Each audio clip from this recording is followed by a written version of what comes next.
The dog hit the floor in a puddle of rain and blood, and nobody moved. 32 people stood in that emergency room. Doctors, nurses, techs, orderlies, and every single one of them froze, because the rules said no animals. The rules said turn them away. The rules said protect your job, protect the hospital, protect yourself. Evelyn Marsh had followed those rules for 6 years. She followed them right up until the moment the Belgian Malinois stopped breathing. Then she stopped following rules entirely. What happened next cost her everything she'd spent a decade building: her badge, her career, her carefully constructed silence. But what walked through those hospital doors an hour later would cost the man who fired her something far worse. If this story already has you hooked, stay with me until the very end. Hit that like button, subscribe so you never miss what comes next, and drop a comment telling me what city you're watching from. I want to see exactly how far this story travels. The shift had been 11 hours of controlled chaos before the man with the dying dog walked in. Ridgecrest Valley Medical Center sat on the eastern edge of Claremont, Wyoming, in that particular stretch of high plains country where the wind never quite stopped and winter arrived without apology sometime in late October, and didn't leave until it felt like it. It was the kind of hospital that served ranch families and truckers and the occasional tourist who'd underestimated a mountain road, and it ran lean, not by design but by necessity, the way most rural hospitals did, stretching every resource until something eventually snapped. Tonight, the storm had come in hard from the northwest, not unusual for early November. But the speed of it caught people off guard, the kind of front that meteorologists hedge about on the morning broadcast saying possible severe weather this evening.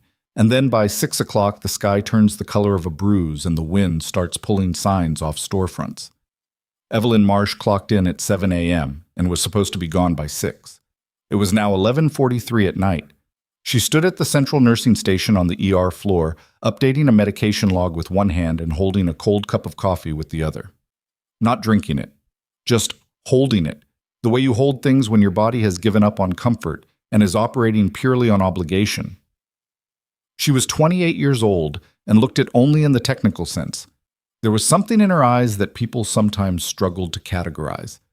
Not hard exactly, just settled in a way that didn't quite match her age, like someone who had already made peace with a version of herself that most people hadn't seen yet. She had dark hair pulled back tight, the kind of practical bun that stayed in place through 12-hour shifts and didn't require thinking about. Her scrubs were navy blue, and they had seen better days. There was a small scar along her left jawline that she'd stopped noticing years ago, though other people sometimes noticed it when the light hit a certain way and found themselves staring without meaning to. 6 years at Ridgecrest Valley. She knew every creak in the floor, every quirk in the supply room lock, which crash cart drawer stuck, and which doctor ordered unnecessary imaging because it covered them legally, and which one actually needed it. She knew the charge nurse rotation by heart, and she knew which paramedic teams ran hot and which ones took their time. She knew this building the way you know a place you've spent more waking hours in than your own home, which was true of Evelyn in a way that would have been depressing if she'd stopped long enough to think about it. She didn't stop long enough to think about it. "Hey!" A voice behind her. Marcus, a second-year ER tech, with the permanently startled expression of someone who hadn't quite adjusted to night shifts yet. "You're still here?" "Brilliant observation," she said without turning around. Kavinsky called out.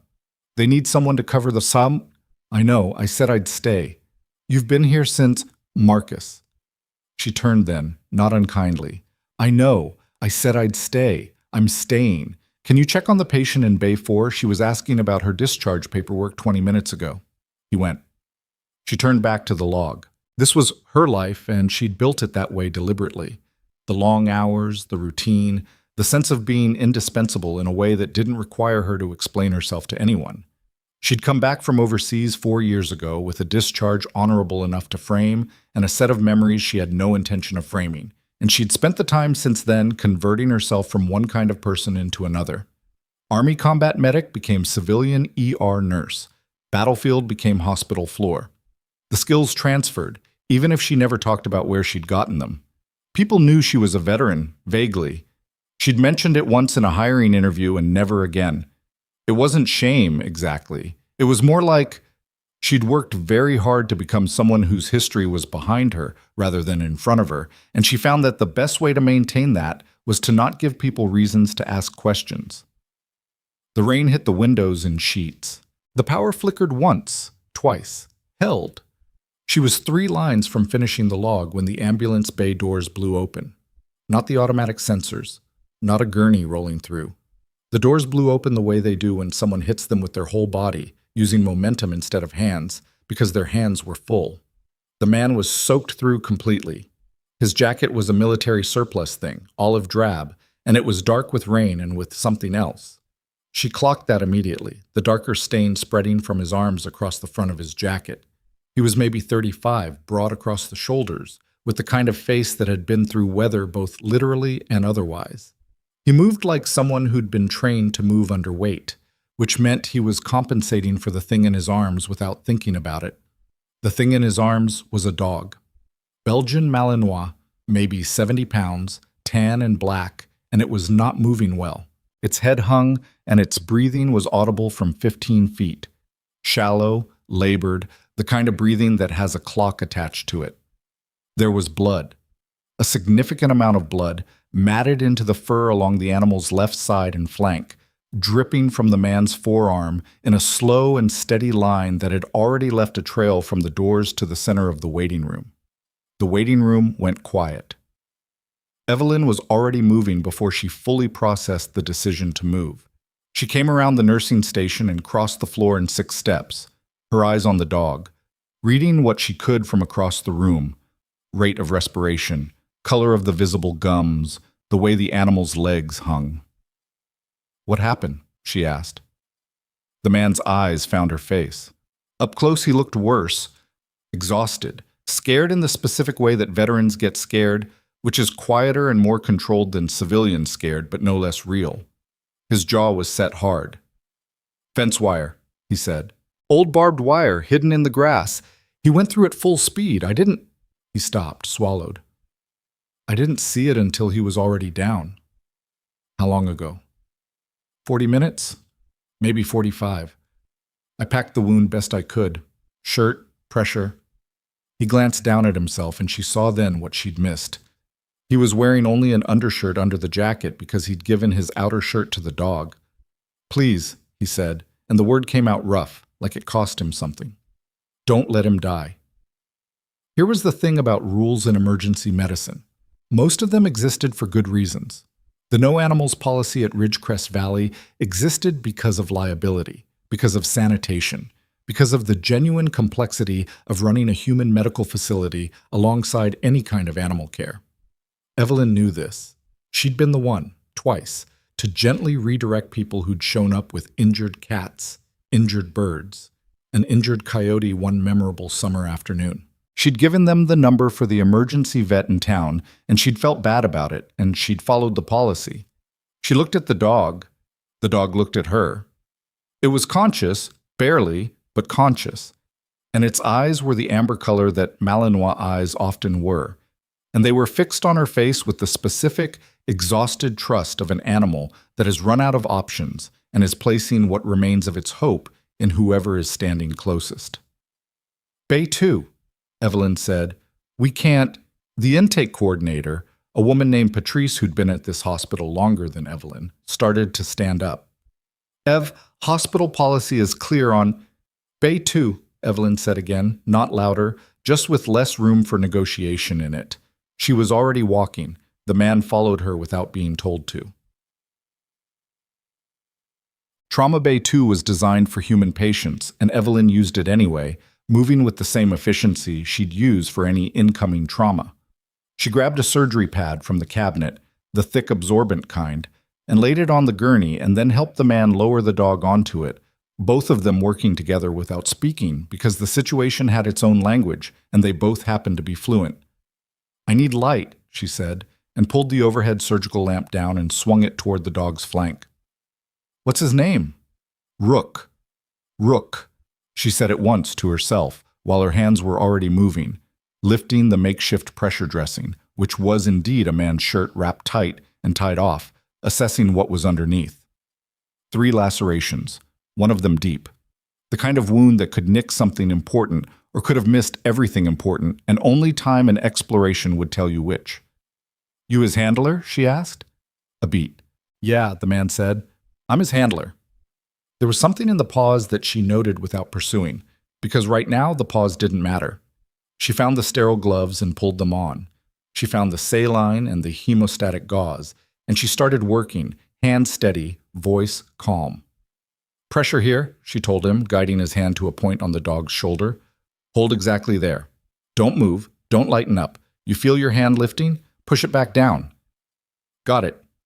She cleaned and she packed and she listened to the animal's breathing shift, slowly, grudgingly, moving in the direction of sustainable.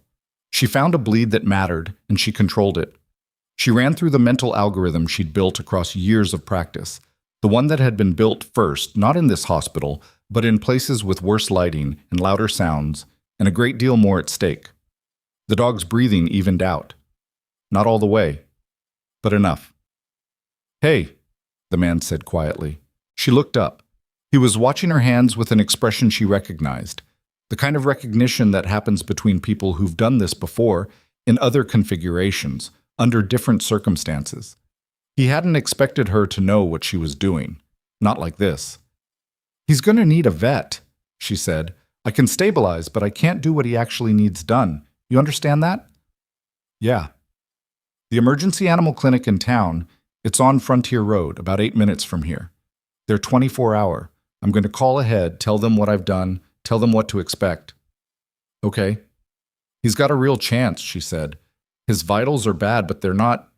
She looked at the dog, at the steady, shallow rise and fall of his chest. He's a fighter. The man's jaw worked. Yeah, he said. He is. They stood in the quiet of the trauma bay for a moment, the storm outside, the hum of the building's ventilation, the slow beeping of a monitor she'd attached. She was reaching for her phone to call the clinic when the doors of the bay opened and the room got colder. She knew it was Garrett Holloway before she fully turned around. Director of Operations, Ridgecrest Valley Medical Center. 6 years she'd worked in this building, and she had watched him descend on 3 other nurses the way he was about to descend on her, and she'd watched all 3 of them fold. He was a tall man, 60s, with the silver hair and pressed suit of someone who'd learned early that authority was mostly costuming and had invested accordingly. He walked with the specific energy of a person who had never once in their professional life been told no by someone below him on an organizational chart. He stopped in the doorway of Bay 2. He looked at the dog on the gurney. He looked at the blood on the pad, the IV line Evelyn had run, the surgical lamp angled down. Marsh, he said. Mr. Holloway. What, he said, spacing the words out with deliberate control, is that? Belgian Malinois, probably around 7 years old, lacerations from barbed wire, one of them significant. She kept her hands where they were. I've stabilized the bleeding, and I'm about to call the emergency vet on Frontier to transfer him. You brought an animal into my trauma bay. Yes. You are aware. I'm aware of the policy. She didn't look at him. I'm going to finish what I'm doing, and then we can talk about the policy. We're going to talk about it right now. He stepped into the bay, lowering his voice in the way that was somehow more threatening than shouting. You have violated hospital protocol. You have contaminated a sterile treatment area, and you have exposed this institution to liability that I have no interest in calculating at. He checked his watch. 11:58 at night during a weather event. The man, the handler, looked at Holloway. Something shifted in his face, the kind of shift that's almost invisible if you're not paying attention. Sir, he said, this dog, I don't care, Holloway said flatly. He turned back to Evelyn. You're suspended, effective immediately. I want your badge. Evelyn's hands were still on the dog. She could feel the heartbeat under them, unsteady, working hard, but there. She finished the last piece of what she was doing before she responded, pressed the gauze, secured the wrap. Then she straightened up and looked at Holloway directly. He's stable, she said. For now. Your badge, Marsh. She unclipped it from her scrubs, set it on the counter rather than handing it to him directly, which was a small distinction that she made anyway. She pulled her gloves off. I'm going to call the vet clinic, she said, and then I'll leave. You'll leave now. Security can make the call. Mr. Holloway. Her voice was level, entirely level, the kind of level that comes from a very long time spent learning to modulate yourself in high-pressure situations. That dog needs specific information relayed to the receiving vet about the packing material I used and the fluids I ran. Security doesn't have that information. Give me 4 minutes. He stared at her. She held the stare without any particular drama, just held it. 4 minutes, he said. Then you're out of this building. He left. She called the clinic. She told them exactly what they needed to know in under 3 minutes, and she wrote it on a notepad and handed the notepad to the handler, and the handler took it with hands that were steadier than most people's would have been in this situation. Thank you, he said. Get him there fast. She picked up her bag from the hook near the door. She always kept a bag in the bay, old habit. The vet's name is Dr. Ferris. She's good. Tell her Evelyn sent you. She looked at Rook one more time, then she walked out. The walk from Trauma Bay 2 to the main exit of Ridgecrest Valley Medical Center was not a long walk. Maybe 200 feet of corridor, a left turn, through the double doors into the main lobby, past the intake desk, through the front doors and into the parking lot, and the cold and the storm. Evelyn had made that walk 6 years' worth of times. She'd made it after good shifts and brutal ones, after shifts where she'd helped save people, and after the other kind. She'd made it on nights like this one when the building felt smaller than usual, pressed down by weather and exhaustion. And she'd made it on the rare quiet nights in July when the parking lot smelled like sage and the stars were extraordinary. She'd never made it like this. The lobby was not empty at midnight. ERs don't empty. There were people in the waiting room chairs. A father with a child who had an ear infection, a young woman with her arm wrapped in a makeshift sling, an elderly man who'd been there for going on 3 hours for reasons nobody had fully explained to him yet. There was Marcus behind the intake desk, and Patrice standing near the corridor entrance, and 2 other nurses whose names she knew, and whose faces did the thing faces do when someone is in trouble and they don't know whether to intervene or look away. Most of them looked away. Patrice didn't. She held Evelyn's eyes for a moment and then looked down at her clipboard, which wasn't nothing, but also wasn't enough. Evelyn walked through the lobby. She had her bag over one shoulder and her jacket over her arm, and she was not rushing. There was no reason to rush. There was also no reason to slow down. She pushed through the front doors. The wind hit her immediately, cold and wet and urgent, the kind of wind that has weather behind it. The parking lot lights were haloed with rain. Her car was in the staff lot, around the side of the building, and she started toward it with her head down against the weather, already running the arithmetic of what came next. Call the union rep in the morning, review her contract, figure out whether the suspension was formal or whether there were steps before that. The lobby doors opened behind her. Marsh. She stopped, turned. Holloway stood in the doorway. Not in the rain. In the doorway, sheltered. He had her badge in his hand, not because he'd forgotten to take it, but because he wanted a final moment of this. She'd seen it before, from him and from people like him, the need to make the last moment land. 6 years is a long time to throw away, he said. She didn't answer. It didn't have to be this way. No, she said, it didn't. And she turned around and walked into the storm. She was in her car with the engine running and the heat turned up and her phone in her hand when the lights changed. Not the parking lot lights, those were steady. The lights of incoming vehicles. Multiple vehicles, she registered, coming in from the highway entrance of the lot rather than the patient drop-off loop. Heavy vehicles by the sound of them, the deep engine note that SUVs carry when they're built for something other than grocery runs. She watched in the rearview mirror. 3 dark vehicles. Chevrolet Suburbans, the kind with the government plates she'd have recognized anywhere, pulled into the Ridgecrest Valley parking lot and stopped in a coordinated line near the main entrance. Not hurried, controlled. The way vehicles move when the people inside them are used to moving in coordination. The doors opened. She counted 6 men getting out, and then she stopped counting and started paying attention to something else. The way they moved, the specific economy of it. The way they oriented to the entrance and then to the surrounding lot in a single sweep that wasn't something you learned at a desk job. Military. She'd have known it in her sleep. They went inside. Evelyn sat in her car with the heat running and her phone still in her hand, and she watched the front doors of the hospital close behind them. She sat there for 30 seconds. For a minute. Then she turned off the engine. She told herself she was going back in for the right reasons. For Rook. To make sure the transfer to the clinic was handled correctly. To make sure the handler had everything he needed. These were all true. They were just not the only true things. She pushed out of the car and back into the rain. The lobby hit her like a different room from the one she'd left 4 minutes ago. Same furniture, same lighting, same 3-hour ear infection dad and broken arm woman and confused elderly man in the waiting chairs. But the temperature had changed, in the way rooms change when something significant has entered them. The 6 men stood in a loose formation near the intake desk. Their leader, she'd have pegged him as the leader before he spoke, just from position, was talking to Patrice. Patrice looked like she was working very hard not to take a step backward. Evelyn stopped just inside the doors, rain dripping off her jacket onto the tile. The leader's head turned. His eyes found her face across the lobby with the precision of someone who had been given a description and was now confirming it, the way you confirm a grid coordinate. He was maybe 40, dark-haired, with a jaw that had opinions. He wore civilian clothes, jeans, a dark jacket, but they fit him the way civilian clothes fit people whose bodies were built for something other than civilian life. "That's her," the handler said. She hadn't seen him.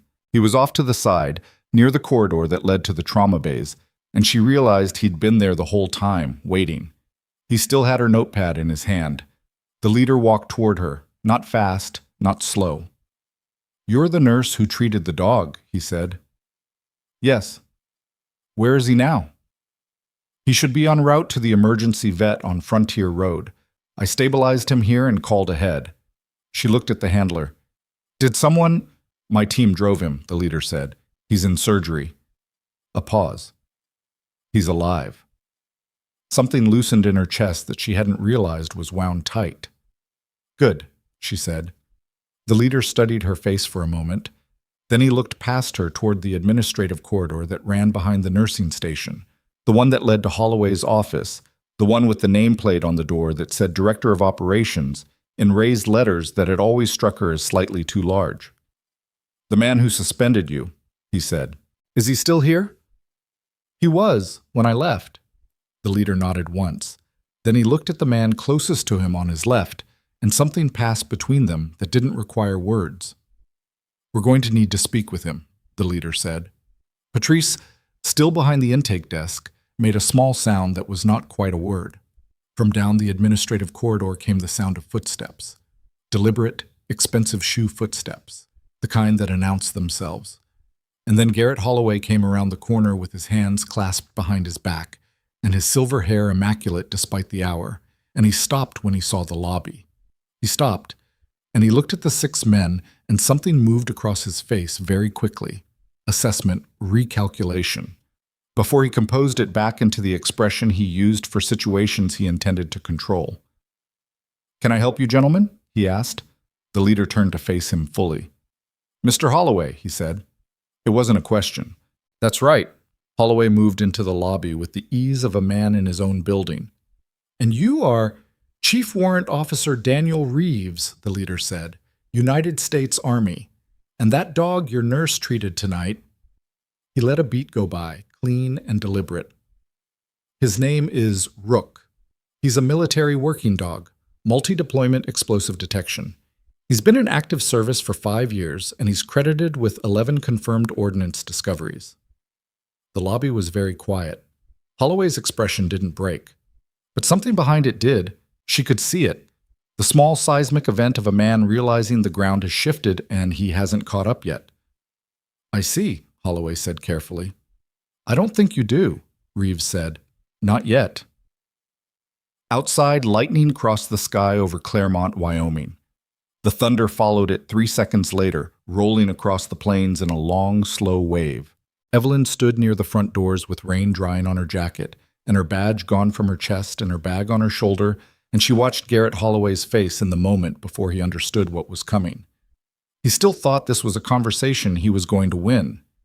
He was wrong, and she could see the exact moment he started to understand that, the way the certainty began to drain out of his posture in small, almost imperceptible increments, and Reeves stood in front of him with the particular stillness of a man who has all the time in the world and all the information he needs and is simply waiting for the other person to catch up. One of the men near the door had a phone out. He wasn't hiding it. Holloway saw it and said nothing, and Evelyn watched him decide not to say anything, which told her everything she needed to know about how the next hour was going to go. The rain hammered the windows of Ridgecrest Valley Medical Center. Somewhere in the building, a monitor beeped its steady rhythm. In the waiting room, the little boy with the ear infection had fallen asleep against his father's shoulder, his small face slack and trusting, completely unaware of the thing that was unwinding in the lobby 20 feet away. Evelyn didn't move. She'd spent 4 years building a life that didn't require anyone to see what she'd been. She'd gotten very good at being ordinary, at being the tired nurse at the end of a long shift, unremarkable, invisible in the way that working people are invisible, when they're just doing their jobs without drama or recognition. She stood in the lobby of a hospital that had just taken her badge, and she watched 6 soldiers arrange themselves around a man who had spent years believing that authority and composure were the same thing, and she felt something move in her chest that wasn't satisfaction exactly, and wasn't anger exactly, but was related to both of them. The specific and particular feeling of a truth that has been waiting long enough that it stopped being patient. Reeves turned his head and looked at her. "Ma'am," he said, "you might want to stay." She stayed. She didn't make a production of it, didn't move to a different position, didn't set her bag down, didn't do anything that announced itself. She just stopped walking toward the door and stood where she was, near the front windows, rain still beating off the hem of her jacket, and she watched. Reeves had already turned back to Holloway, and the conversation, if you could call it that, it was more like a deposition delivered standing up, was moving forward without ceremony. "You have documentation on this animal?" Holloway asked. His voice had changed in a way that he probably thought was subtle. It wasn't.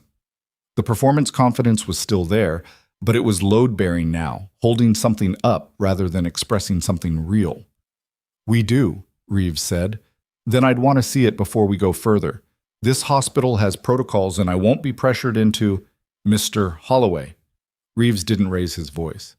He had the quality of someone who understood that volume was for people who weren't sure they were winning. "I'm not here to pressure you. I'm here to get information about what happened to my unit's asset tonight and the status of the service member who was handling him. Whether that information reflects well or poorly on how this institution responded is going to be your problem to manage, not mine." Holloway straightened. It was a small movement, the kind that happens when a person is buying time inside their own body. "I'm going to need to involve our legal—" "That's your right." Reeves pulled out his phone and looked at something on the screen.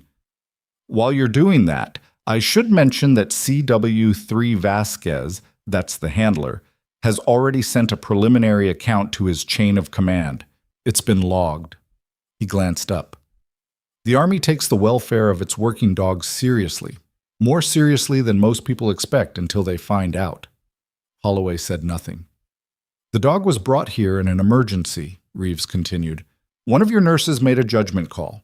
That judgment call kept a military asset alive long enough to receive proper veterinary care." He paused. "And your response to that was to remove her badge and put her out in the rain." The lobby was so quiet that Evelyn could hear the little boy breathing in the waiting room, the slight rasp of a child with a fever, steady and oblivious.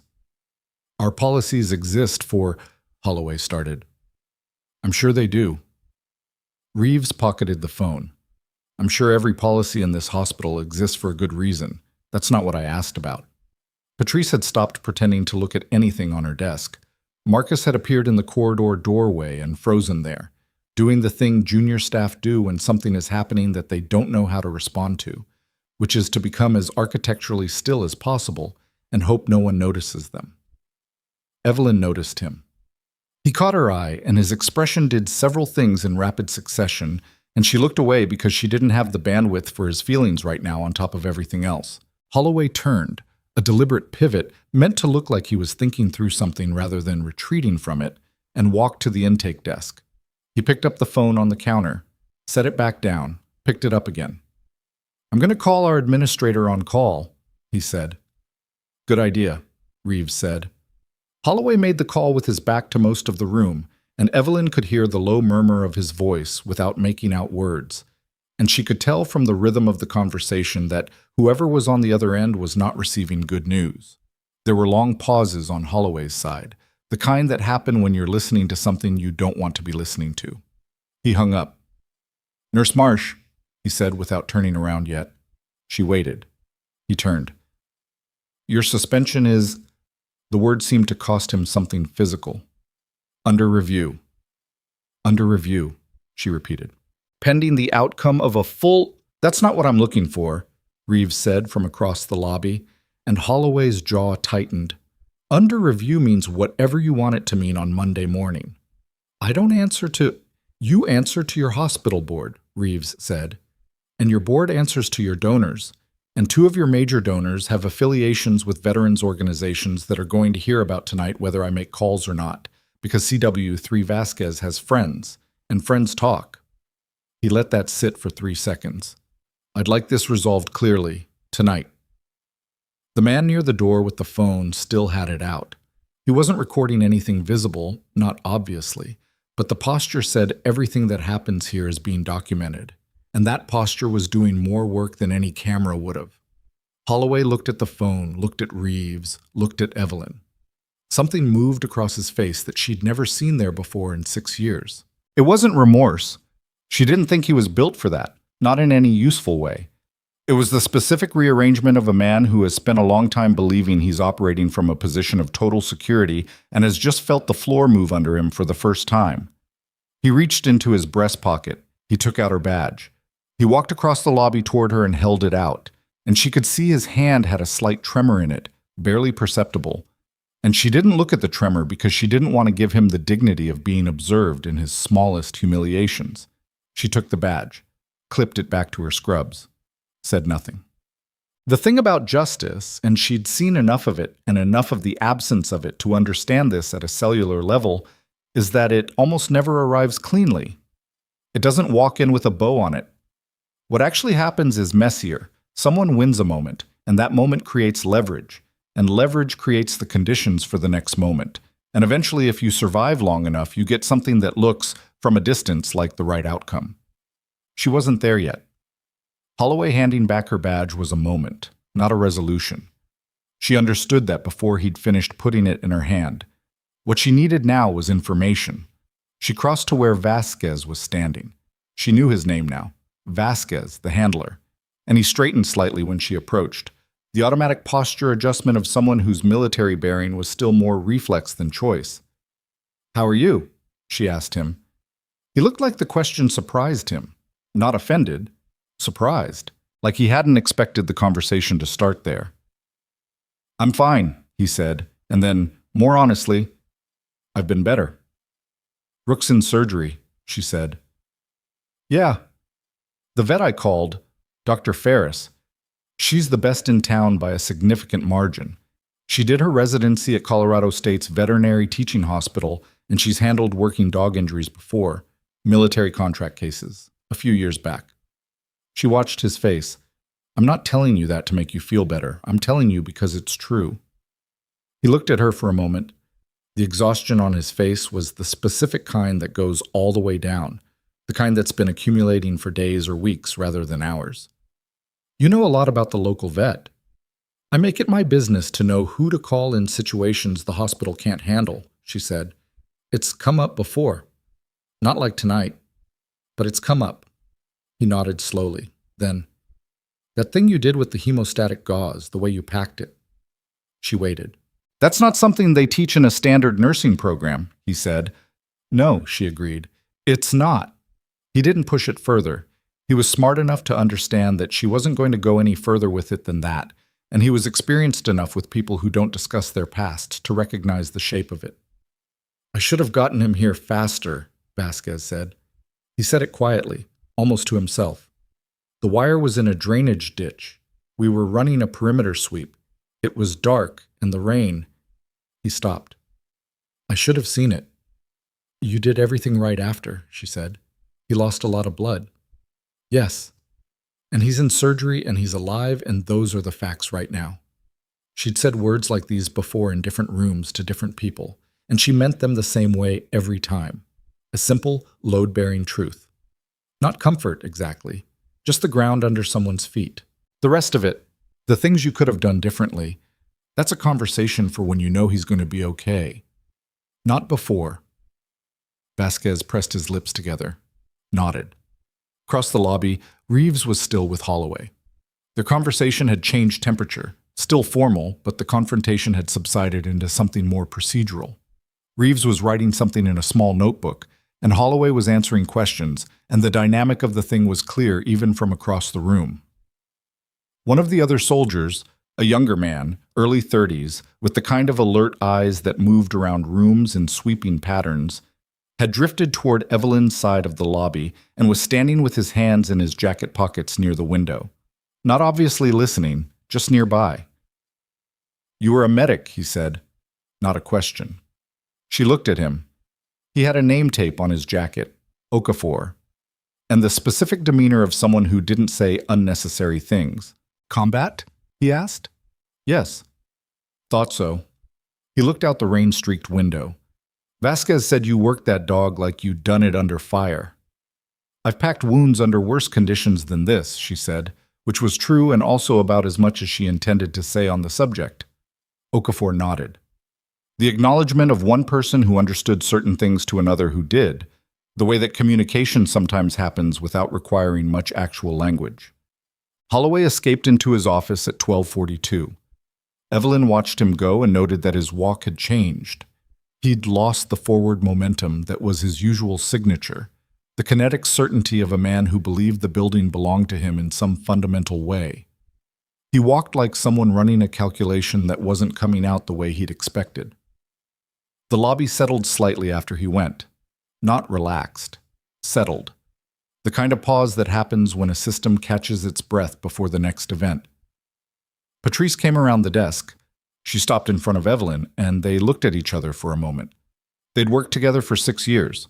Patrice was 53, had been at Ridgecrest Valley for 19 of those years, and she had a pragmatic relationship with institutional conflict that Evelyn had always understood, even when she didn't admire it. Patrice was not a coward, exactly. She was someone who had calculated a long time ago that survival in a place like this required a certain amount of careful non-intervention. And she'd made that calculation, and she'd lived by it, and Evelyn had never blamed her for it. She also hadn't forgotten that when Holloway came into the bay, Patrice had looked at her clipboard.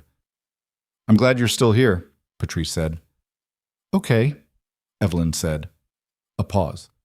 "What I did before... It's okay, Patrice." "It wasn't... I know." She meant it. "I know it wasn't. But I don't need an apology tonight. I need you to make sure Bay 2 gets cleaned properly before it goes back into rotation, and I need someone to update the incoming chart log for the cases I was handling when this started." Patrice blinked. Then something behind her eyes shifted. The recognition of being handed a task rather than a conversation, of being given something useful to do. And she nodded. "I can do that," she said. "Thank you." Patrice went. Evelyn turned back to find that Reeves had finished with the notebook and was crossing toward her. "We're going to the vet clinic," he said. "You're welcome to come." She looked at him steadily. "Is that an invitation or..." "Invitation. We may want your observations for the record, but that's your choice." He met her eyes without any performance in it. "You did right tonight. I want you to know we know that." She'd heard similar things before, in different contexts, and the way they landed had varied widely depending on who was saying them and why. From Reeves, right now, in this lobby, it landed somewhere in the vicinity of real. "I'll drive myself," she said. The emergency animal clinic on Frontier Road was a low building, beige stucco, with the kind of exterior that said function over everything, and a parking lot that was better lit than it had any reason to be at 1 in the morning. 3 of the military vehicles were already there when Evelyn pulled in, and the rest arrived in sequence behind her. The waiting room was small. 4 chairs, a coffee machine, a rack of brochures about heartworm prevention, and they didn't all fit in it comfortably. 2 of Reeves's men stayed outside. The others arranged themselves the way they arranged themselves in the lobby. with the organized economy of people who've spent years making themselves fit into situations. A vet tech named Jody, young, freckled, visibly unintimidated by either the hour or the uniformed men, had met them at the door. "She's still in there," she said. "Ferris doesn't come out until she's done. You can wait." "How's he doing?" Vasquez asked. Jody's face did the thing that people in medical professions learn to do. Not blank, but measured. "She got him stabilized. The work that was done before..." She glanced at Evelyn. "It bought him time. Probably the difference." Vasquez sat down. He sat down the way big men sit down when the adrenaline finally drops out from under them. Carefully, all at once. Like if he moves too fast, something will break. He put his elbows on his knees and his face in his hands, and he stayed there. And nobody said anything to him because he didn't need anyone to say anything to him. Okafor sat next to him and put one hand, briefly, on his shoulder, then removed it. Evelyn took the chair nearest the door and set her bag on the floor and did what people in waiting rooms do, which is exist in a kind of suspended state that is not quite rest and not quite alertness, but something in between. Reeves stood near the window. He had his phone out and he was doing something on it with the focus of someone managing several things at once. After a few minutes, he looked up.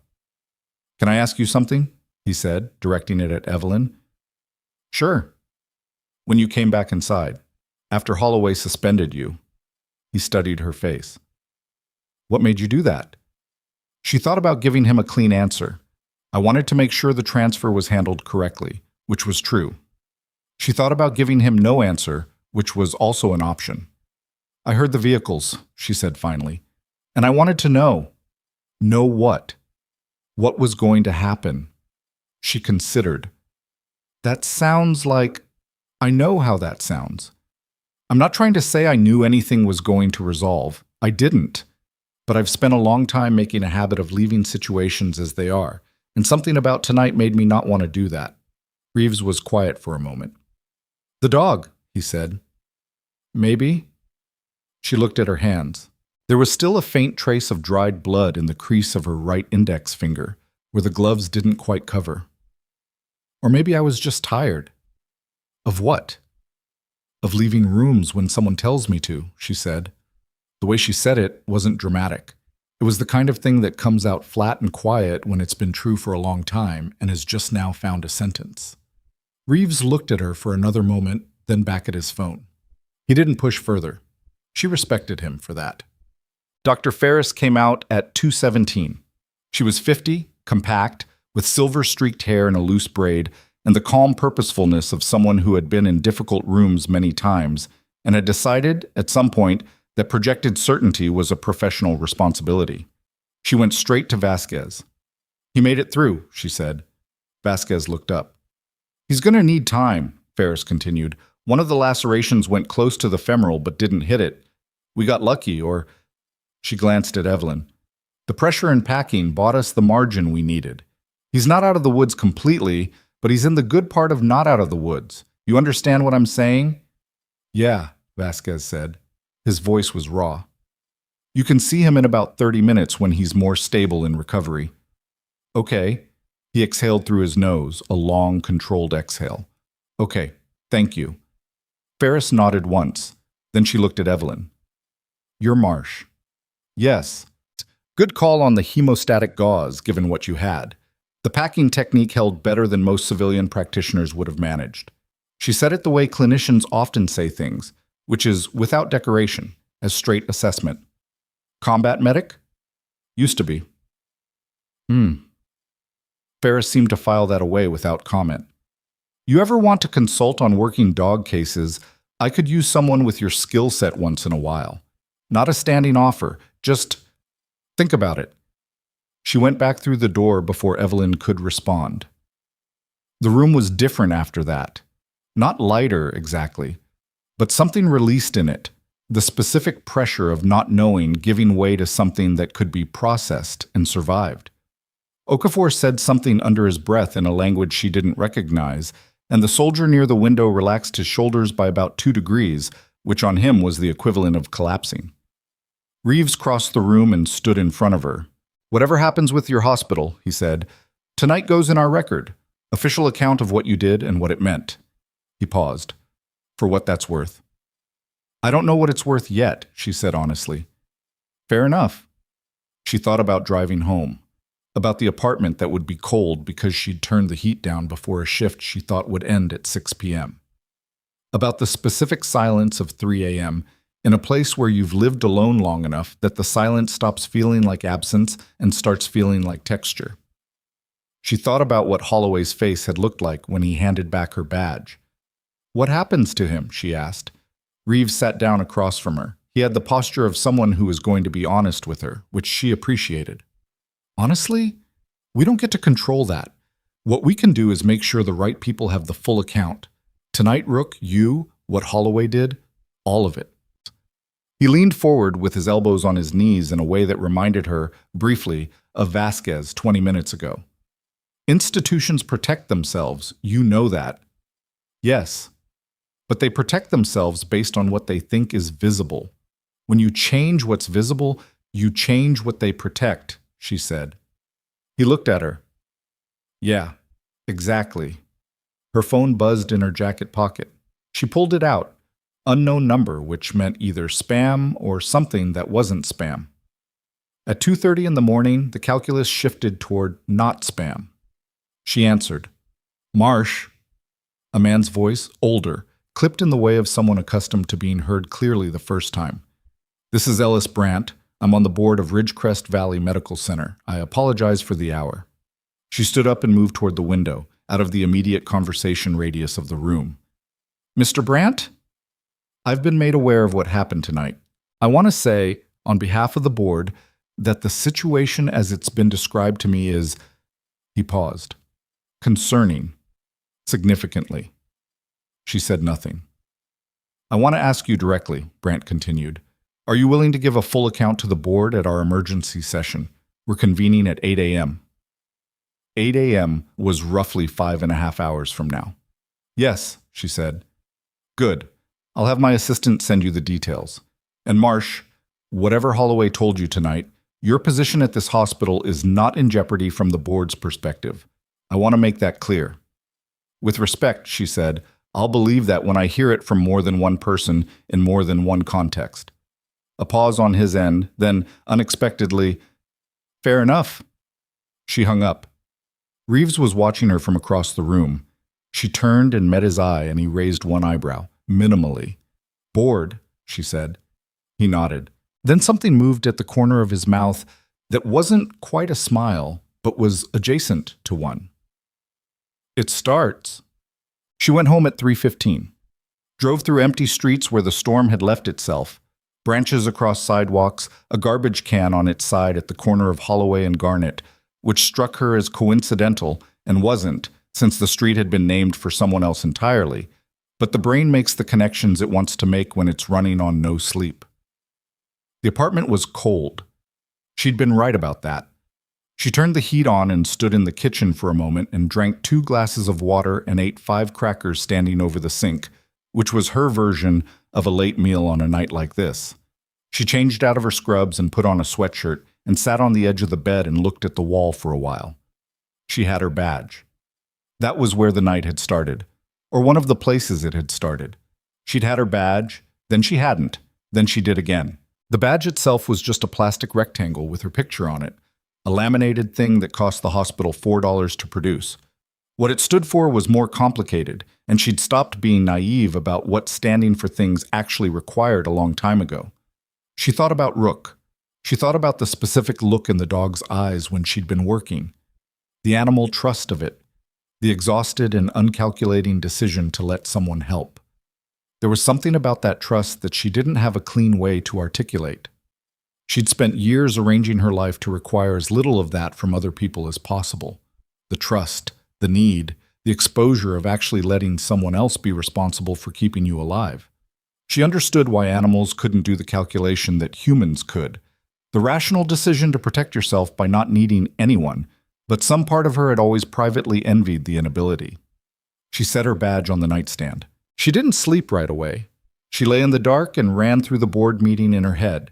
What she'd say, in what order, what mattered and what didn't, where Holloway would try to position himself, and what the board would want to believe versus what they'd have to confront. She knew institutions. She'd lived inside enough of them to understand that they moved in self-interest the way rivers move toward the sea, and the task was never to stop that movement, but to redirect it, to make the institution's self-interest align with the right outcome rather than fighting it directly. She had Reeves's account on record. She had Vasquez. She had what Ferris would be willing to say about the quality of care the dog had received and what it indicated about the person who'd provided it. She had 6 years of performance reviews, all of them clean. What Holloway had was a policy and a reputation, and tonight both of those had started coming apart at the seams. She was almost asleep when her phone buzzed again. She looked at it from the pillow. A text from a number she'd now recognize, Vasquez, who'd put his contact in her phone during the wait at the clinic. He's awake, eating a little. Vet says it's good.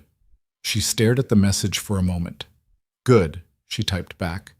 Then, get some sleep when you can. 3 dots. Then, you too. She set the phone down. She did not sleep easily. She hadn't slept easily in years, really. There were too many rooms in her memory that were louder at night than during the day, the way certain kinds of history prefers the dark. But she slept. Eventually, the way you do when you've run out of nervous system and the body simply takes over. 4 hours later, her alarm went off. She showered, dressed, drank coffee, standing at the kitchen window watching Claremont go through its early morning routines. A woman walked a dog down the sidewalk opposite. A small terrier mix, nothing like Rook, but she watched it until it turned the corner anyway.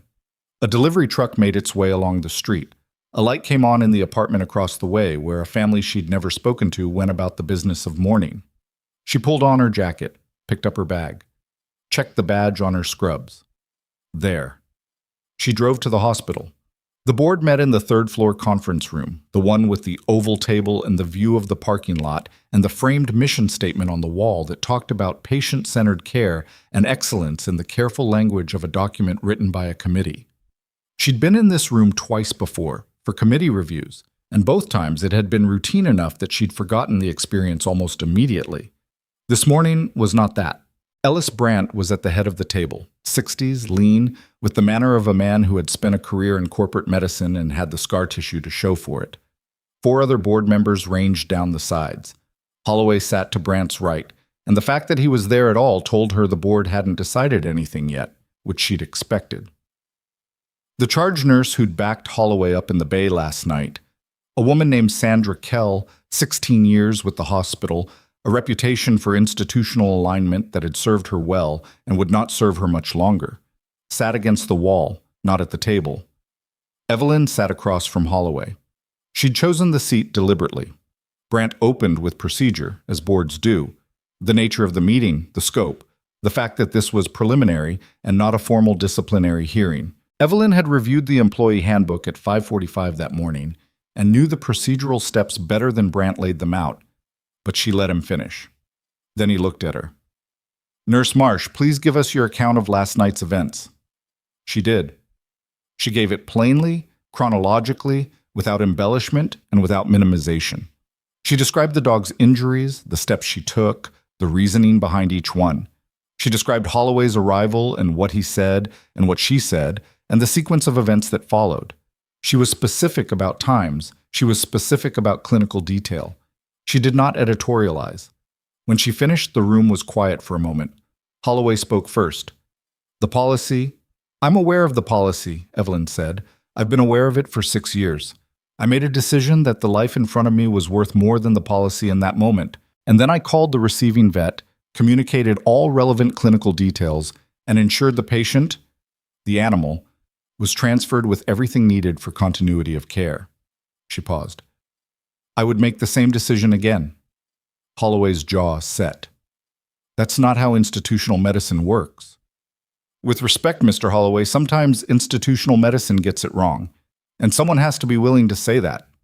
Brandt looked between them. Something in his expression had shifted as she'd spoken. A calculation she recognized, the kind that happens when a person in power is doing the arithmetic of liability versus liability, reputation versus reputation, and arriving at an answer that surprises even them. There's additional context the board should have, Brandt said carefully. We've received documentation from the United States Army regarding the nature of the animal and the service record of the handler. We've also received... He consulted something in front of him. A statement from Dr. Anya Ferris at Frontier Animal Emergency regarding the clinical quality of the initial intervention. Holloway went still. Dr. Ferris's statement, Brandt continued, specifically notes that the packing technique and hemostatic application showed, he read from the sheet, considerable expertise consistent with combat or high acuity trauma training. She further notes that the quality of the pre-hospital intervention was a direct contributing factor in the animal's survival. Sandra Kell, against the wall, made a small sound. Holloway turned toward Brandt. Garrett, Mr. Holloway, Brandt said, and the name came out differently than it had at the start of the meeting. Flatter, more careful, like something that needed to be handled. The board is going to need to review your handling of this incident separately. I'd like to speak with you after we conclude here. The silence that followed had a specific weight to it. Evelyn watched Holloway absorb what Brandt had just said. She watched the comprehension arrive in pieces, the separately, the review, the shift in Brandt's tone that told him this was no longer a conversation where he was one of the people doing the managing. She had expected to feel something large at this moment, vindication, or relief, or some version of the satisfaction she'd imagined when she'd played it out in the dark at 3 a.m. What she actually felt was tired, profoundly, honestly tired. Not defeated, just clear about the fact that the work of this was not done, that a meeting and a statement and a shift in a board member's tone were not the same as resolution, that institutions move slowly and she was still inside one. But the floor had moved, and Holloway knew it. Brandt turned back to her. Nurse Marsh, effective immediately, your suspension is formally rescinded. Your record will reflect no disciplinary action from this incident. He folded his hands on the table. The board will be reviewing several matters over the coming weeks, and we may request your input during that process. Do you have any immediate concerns you'd like to raise with us today? She looked at the mission statement on the wall. Patient-centered care, excellence in all things. Yes, she said. 1. The room waited. The charge nurse on shift last night, Sandra Kell, asked me to stop when I went into that bay. She was following Holloway's lead, and I understand that. But she's been doing that for a long time, in smaller ways, and some of those smaller ways have cost people on this floor. She didn't look at Kell. I'd like that to be part of what the board reviews. Kell's face went white. Brandt wrote something down. The meeting ended 12 minutes later. In the hallway outside the conference room, Evelyn stood near the elevator and pulled out her phone and saw that she had a message from Reeves, time-stamped 45 minutes ago. Rook is stable. Ferris says he'll walk again. Might take a few months, but he'll get there. And then beneath it, how'd it go? She started typing back. The elevator doors opened. Holloway walked out. He didn't see her immediately. He was looking at his phone, moving on autopilot, the institutional muscle memory of a man who'd walked this hallway 10,000 times and expected it to behave the same way it always had. He was 3 steps into the hall when he registered her presence and stopped. They stood 4 feet apart. He'd had something on his face in the boardroom, the managed composure of a man performing his own containment, but it was gone now. What was underneath it was harder to categorize. Not guilt. Not quite. Something more cornered than that. The expression of someone who has arrived at a version of their situation that they do not yet have the language for. She looked at him and she waited to feel something useful. What she felt instead was the absence of something she'd been carrying for 6 years. A long, low background tension, the kind you don't identify until it's gone, the weight of performing smallness in front of someone who required it. I did my job, she said. That's all. She walked past him to the stairs. Her phone buzzed, a name on the screen she didn't recognize, a Claremont area code, a number she'd never saved. She answered because after a night like this, unknown numbers felt like they needed to be answered. Is this Evelyn Marsh? A woman's voice, young, professional. Yes? This is Dana Reyes. I'm a producer with KCLR News.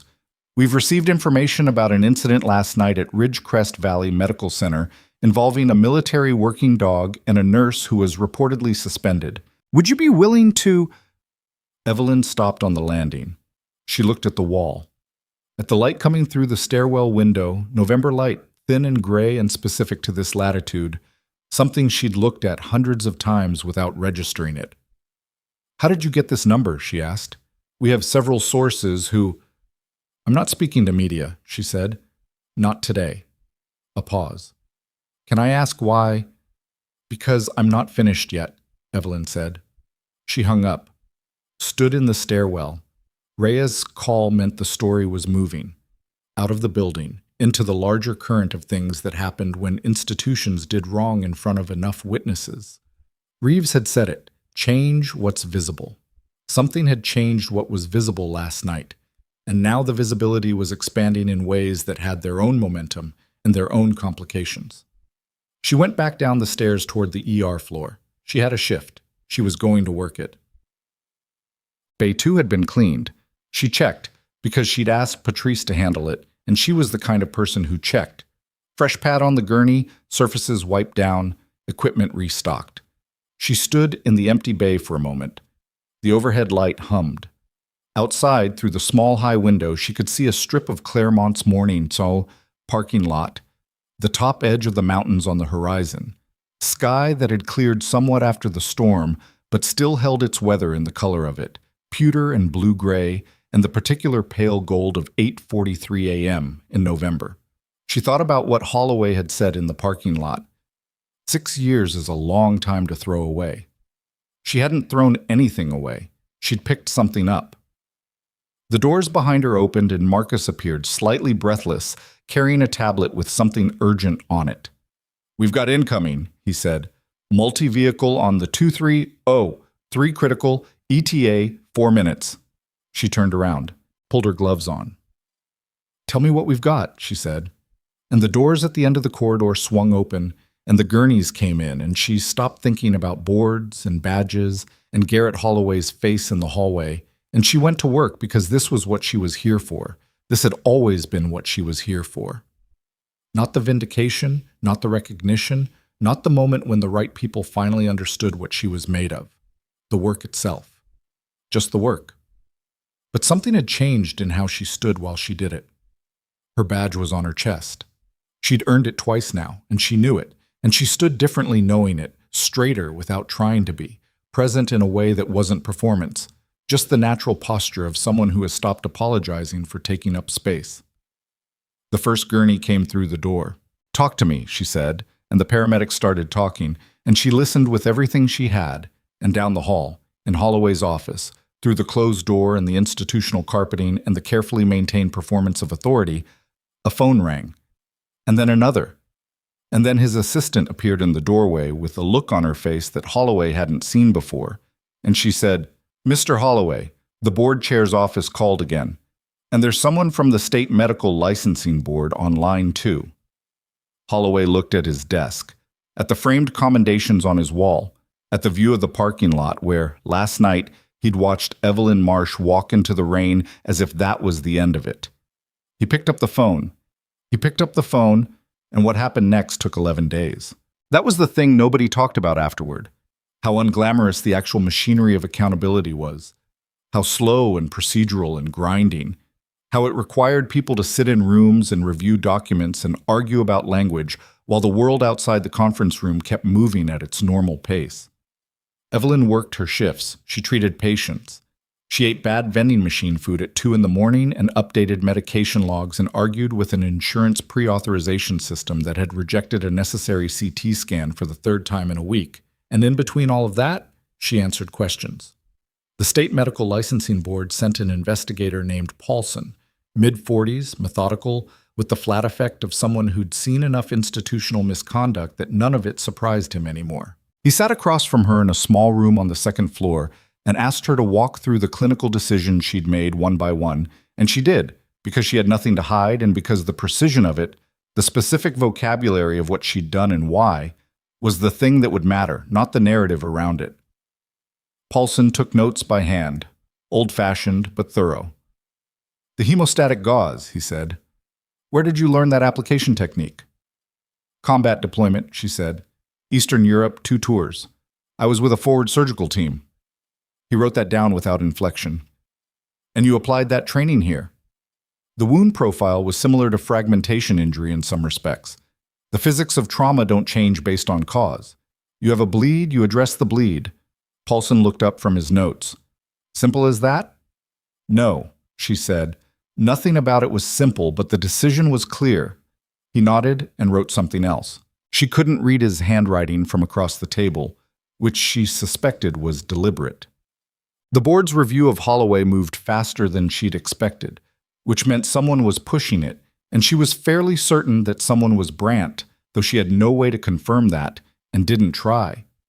What she knew was what Marcus told her, Marcus, who'd turned out to be more observant than his perpetually startled expression suggested, that Holloway had been seen leaving the building on the 4th day with 2 boxes from his office, and that his assistant had been reassigned to a different department, and that his name had quietly disappeared from the hospital's online organizational chart.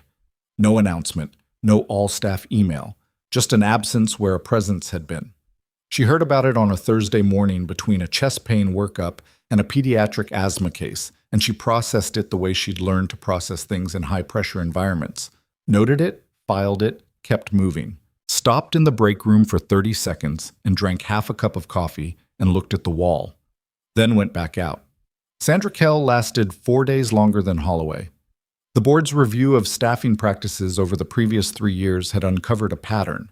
Not dramatic, not any single egregious act, but a consistent, documented history of Kell backing Holloway's calls in situations where her clinical judgment should have pushed back. 2 nurses who'd been quietly counseled out of their positions in the past 18 months had given statements. Neither of them was at the hospital anymore, which was its own data point.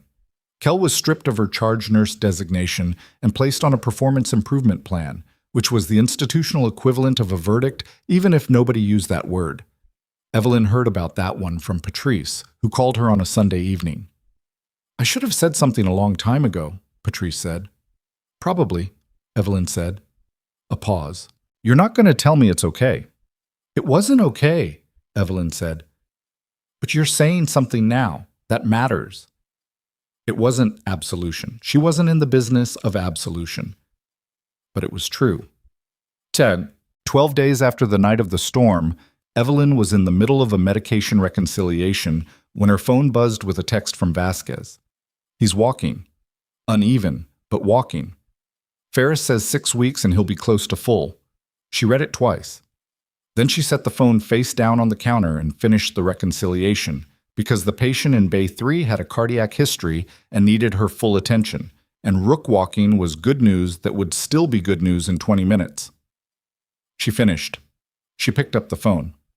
That's the best news I've heard all week, she typed back, which was true and also something of an understatement. Vasquez replied with a photo. Rook in a recovery kennel, on his feet, head up, amber eyes catching the light, a bandage along his left flank, looking directly at the camera with the specific expression that working dogs have when they're alert and present, and against the odds, still there. She looked at the photo longer than she'd intended. The ceremony, if you could call it that, it was more like a deliberate gathering of people who'd been part of something and needed a moment to acknowledge it out loud, happened on a Wednesday afternoon, 16 days after the night of the storm. Not in the hospital. In the parking lot of the animal clinic on Frontier Road, which was a slightly absurd venue, but also the only logical one, because Rook was there and Rook was the reason for all of it.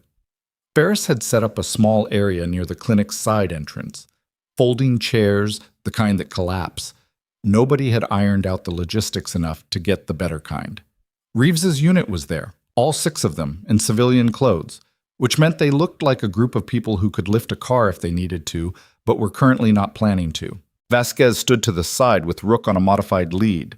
The dog's gait was still compensatory, favoring the left, but he was moving. And when he saw Evelyn come across the parking lot, his tail started moving first and the rest of him followed. She crouched down to his level without being asked. He pushed his head into her hands. She didn't say anything to him. She didn't need to. Reeves spoke briefly. Not a speech, just a clear account of what had happened and why they were there. He thanked Dr. Ferris, and Ferris nodded without false modesty. He talked about Rook's service record in the specific, factual way that military people talk about the things they care most about. The affect kept flat, because the content is load-bearing enough on its own. Then he looked at Evelyn. CW3 Vasquez, he said. Vasquez came forward with something in his closed hand. He stopped in front of her and held it out. A challenge coin, brass, worn at the edges in the way that things get worn when they've been carried a long time.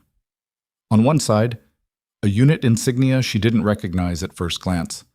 On the other, a dog's silhouette. You fought for him, Vasquez said. His voice was steady. That's what soldiers do. She took the coin. It was heavier than it looked. They always were. She'd spent 4 years making sure no one could see what she'd been, and standing here in a parking lot in November, she understood something about that decision she hadn't fully understood before. Not that it was wrong, exactly, but that it had cost her something she hadn't named. The people who knew what the work was, the ones who recognized the shape of what she'd done without needing it, explained. She closed her hand around the coin. Thank you, she said. It wasn't enough. It was also exactly enough. She was back at work by 4. The ER doesn't pause for ceremonies. There was a laceration that needed suturing, a diabetic patient whose glucose had spiked to 412, and a 16-year-old who'd taken a fall from a horse and needed both an X-ray and someone to tell her she was going to be fine in a way that she'd actually believe. Evelyn moved through all of it. At 7:15, Brandt called her desk phone directly. Not through administration, not through a go-between. She stepped into the corridor to take it. The board has voted on a formal commendation, he said, for your actions on the night of the 8th. It'll be entered into your permanent record and announced at the next staff meeting. Okay, she said. There's also a conversation I'd like to have with you about the charge nurse vacancy. A pause. When you're ready. She leaned against the corridor wall and looked at the ceiling. The institutional drop tiles, the fluorescent hum, the architecture of a building she knew tile by tile. I'll think about it, she said. Fair enough. She hung up and stood in the corridor for a moment. Charge nurse, more responsibility, more visibility, more of the work that mattered done at a level where it could actually change things. She'd spent years making herself small enough to not be worth looking at carefully, and that smallness had kept her safe in a specific way and had also kept her from doing the things she was capable of doing. She thought about Rook walking. She pushed off the wall and went back to the floor. At 8:40, Marcus appeared at her elbow. He had the tablet with the incoming alert, and his expression had resolved itself into something more competent than his first months had suggested, and she thought absently that he was going to be good at this job once he fully arrived in it. Roll over on the county road, he said. 2 critical inbound. Okay. She was already moving. What's the preliminary? He started reading from the tablet. Vitals, mechanism of injury, estimated blood loss.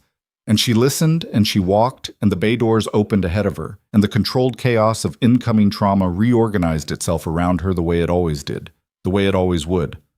The first gurney came through. She stepped up. Then her pager went off. Not her clinical pager, the other one. The administrator contact line that she'd never once been paged on in 6 years, the one used for specific institutional emergencies. And it was going off right now, mid-trauma, and the code on the screen was one she didn't recognize. She passed the pager to Marcus without breaking her focus on the patient. Find out what that is, she said. On it. She worked. 3 minutes later, Marcus was back at her shoulder and his face was different. Evs. His voice had changed register. It's Holloway. She didn't look up from the patient. What about him? He showed up. Downstairs. Main lobby. Marcus hesitated. He's not alone. He's got a lawyer and, someone from a news crew, apparently. He's saying he's going to make a statement about the board's review. About you. He's saying, what is he saying, Marcus? Flat. Precise. He's saying the board acted under military pressure and the investigation was compromised. He's saying he's going to file a wrongful termination claim and he's asking for you specifically, by name, publicly. She stayed with the patient for another 90 seconds because the patient needed 90 more seconds. Then she stepped back, stripped her gloves, and handed off to the second nurse. She looked at Marcus. How many people in the lobby?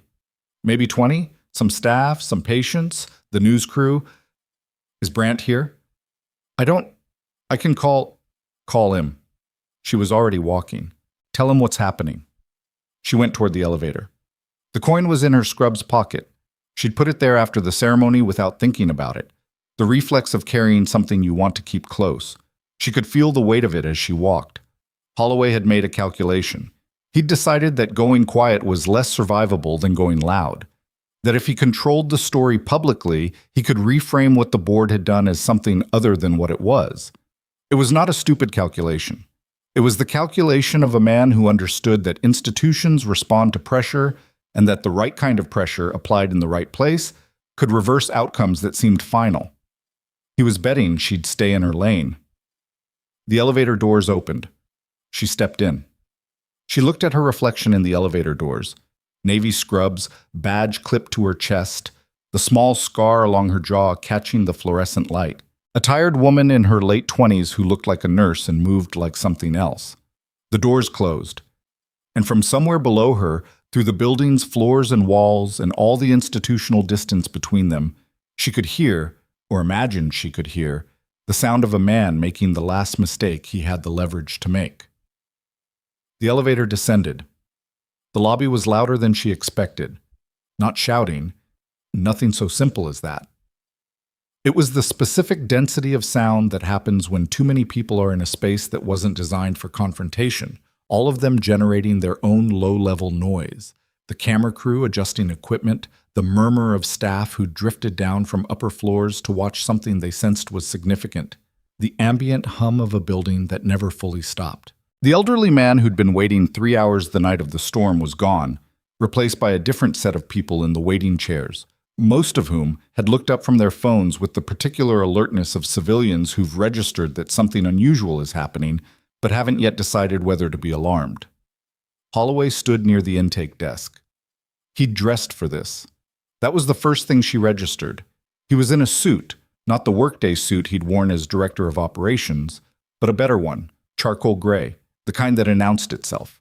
His hair was immaculate. He'd brought a lawyer, as Marcus had said, a woman in her 50s with a structured jacket and a leather folio, standing at his left shoulder with the professional neutrality of someone being paid to be present rather than emotional. And the news crew, one camera operator, one reporter she vaguely recognized from the Claremont Evening News, a young woman named Reyes. She remembered the name from the phone call, the one she'd declined 16 days ago. So Reyes had found another source. Of course she had. Holloway saw Evelyn come off the elevator and something shifted in his posture. A straightening, the particular adjustment of a man who'd been waiting and was now at the moment he'd prepared for. He thought he had her positioned. She was on his terrain in the building she worked in, surrounded by staff who were employed by the same institution he was currently suing. He thought she'd come down here defensive. She wasn't defensive. She walked across the lobby at a pace that didn't hurry and didn't hesitate. And she stopped a few feet from him, and she said nothing, because she'd learned a long time ago that the person who speaks first in a confrontation is usually the person who's more anxious about it. Holloway let the silence run for about 4 seconds. Then, "I'm glad you came down. Marcus said you asked for me specifically," she said. "I'm here." "I want to be clear," he said, and he directed it not entirely at her but at the room. At Reyes, at the camera, at the staff hovering at the edges. What the board did was a reaction to external pressure, military pressure. I made a lawful administrative decision based on established hospital policy, and I was terminated without due process because— "You were terminated," Evelyn said, "because the board reviewed 3 years of staffing records and found a pattern of conduct that had nothing to do with me or the dog or that night." That landed. She watched it land. The lawyer touched Holloway's arm briefly, a restraining gesture, subtle, and he absorbed it and kept going. Those records were selectively interpreted by a board that was already compromised by the publicity this situation generated. "The 2 nurses you pushed out," Evelyn said, "Diane Sorrell and Jamie Tran, were their experiences selectively interpreted too?" A beat. It was a small beat, barely perceptible, but the camera was 4 feet away, and Reyes was watching everything with the focused attention of someone who knows when a conversation has just shifted. Those personnel matters were handled through proper channels, Holloway said. They were handled by you, with Sandra Kell backing your calls, and neither of them had the documentation they were entitled to under their contracts. She wasn't raising her voice. She didn't need to. I know, because I was on the floor for both of those situations, and I watched what happened. You didn't file any complaints at the time. No, she said. I didn't. The honesty of it, undefended. I knew what happened to people who filed complaints with you in charge. That's something I have to live with. It was the kind of admission that could have been used against her, and she'd weighed that before she said it, and she'd said it anyway because it was true, and because the truth, stated plainly, was harder to weaponize than something hedged and careful. Holloway looked at her for a moment with an expression she couldn't fully read. Then he turned to his lawyer. The lawyer stepped forward. Nurse Marsh, I want to be direct about something. We're prepared to name you personally in this suit as a contributing actor in the events that led to my client's termination. Your actions that night created the situation that saved a military working dog's life, Evelyn said. That created liability for this institution, which my client was then blamed for managing. Garrett Holloway suspended me in front of witnesses and put me out of the building at midnight in a storm, Evelyn said. She said it not at the lawyer but at the room, because the room was who mattered right now. He did that because I made a clinical decision that he disagreed with. The board reviewed his conduct and found it was consistent with a longer pattern. Whatever lawsuit he files, those are the facts. The camera was running.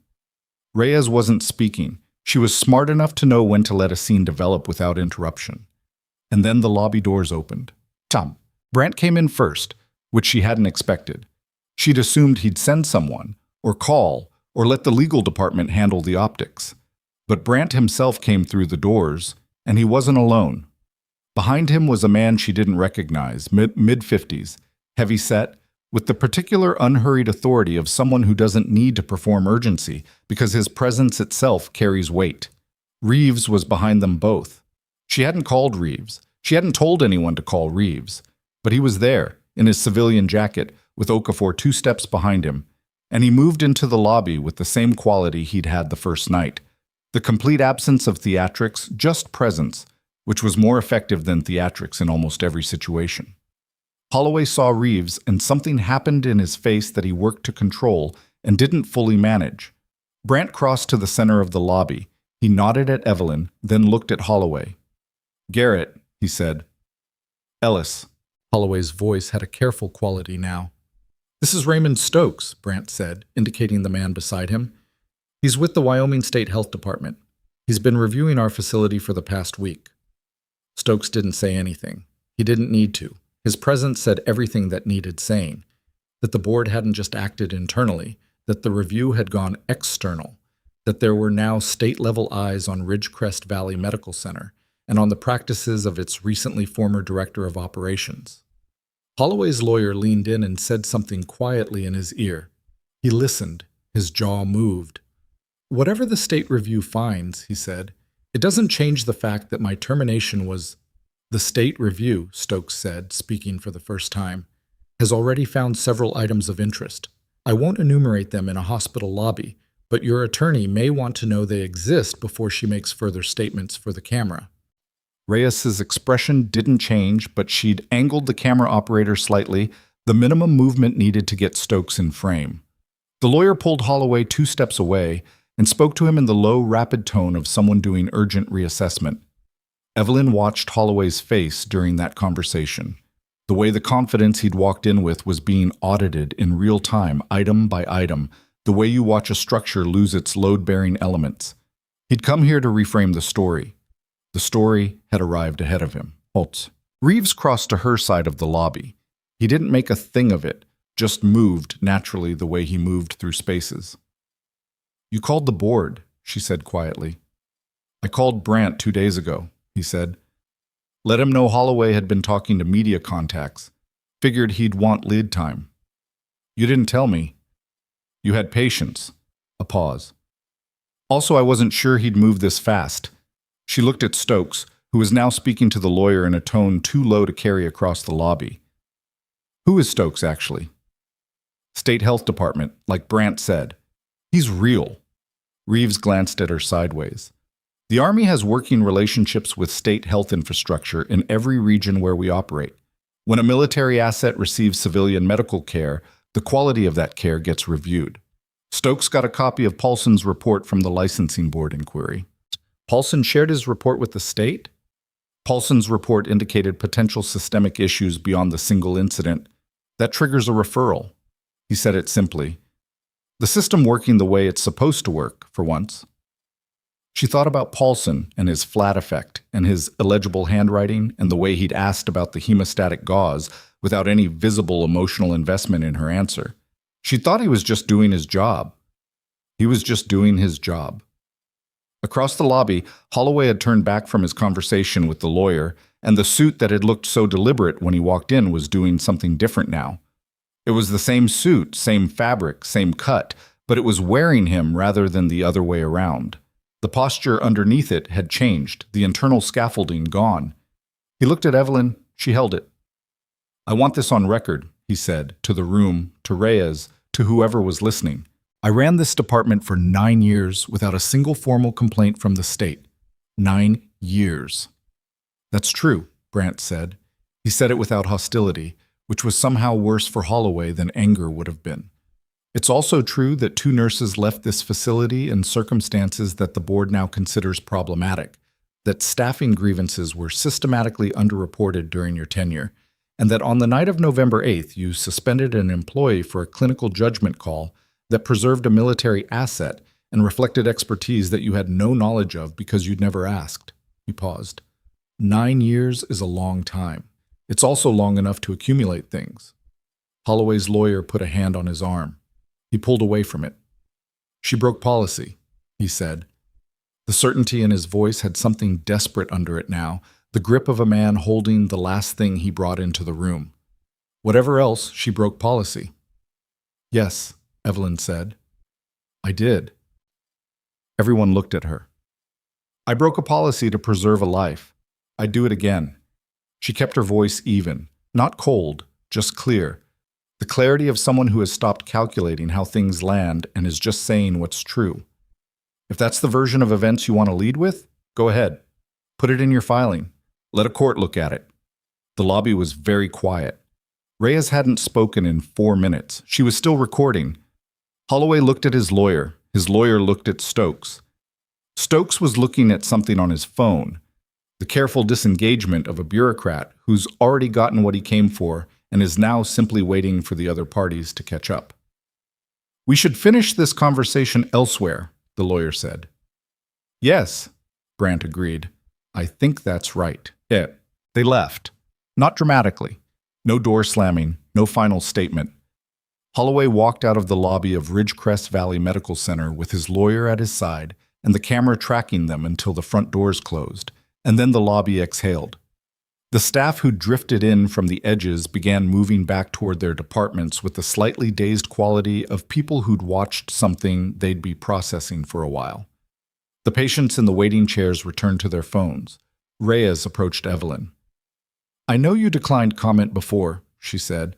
I respect that, but I'd like to ask, not for a statement, just, is there anything you want people to understand about what happened? Evelyn looked at her. Reyes was younger up close than she'd seemed on the evening news. Early 30s, maybe, with the slightly overextended quality of a local journalist who was working harder than her market required because she was aiming at something larger. I did my job, Evelyn said. That's all I've got. Reyes held her gaze for a moment. Then she nodded, once, and went to find Stokes. Brandt appeared at Evelyn's shoulder.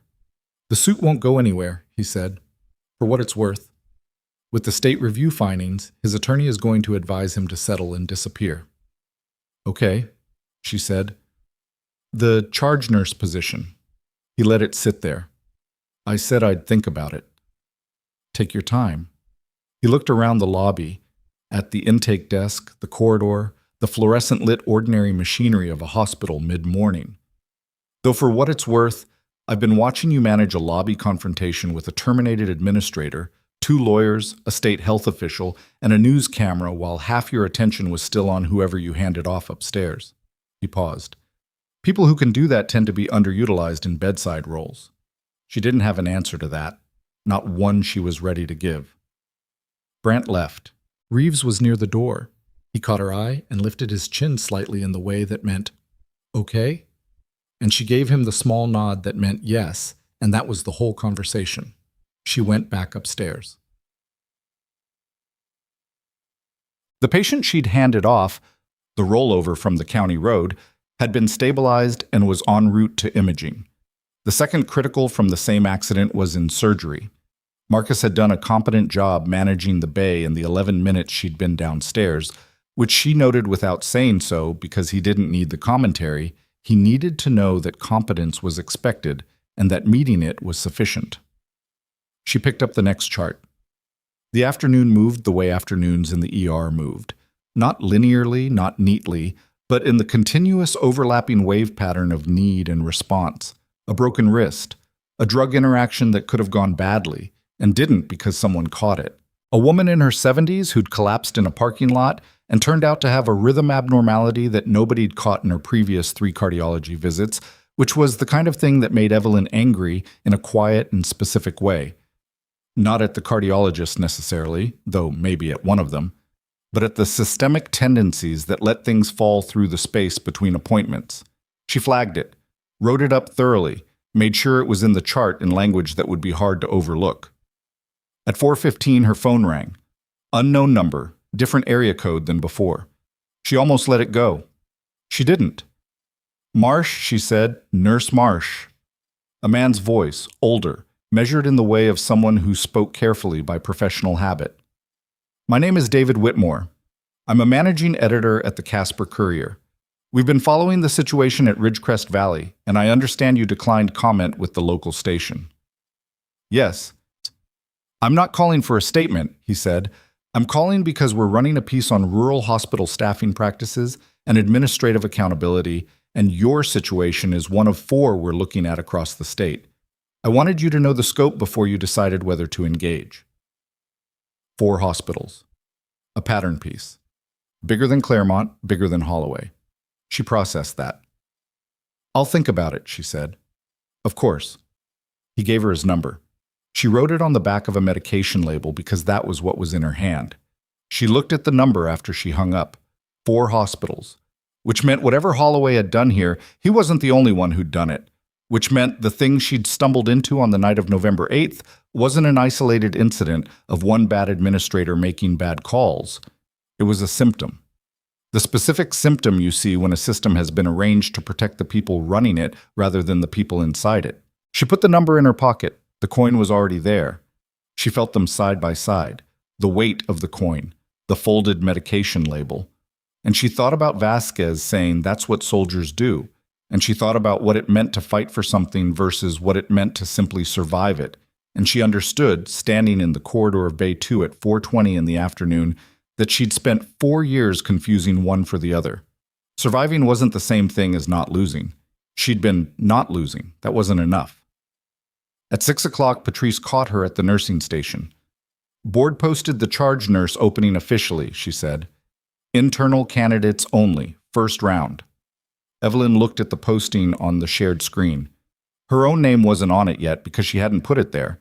The posting would be open for 72 hours before external candidates were considered. She had 72 hours to decide who she was going to be in this building going forward.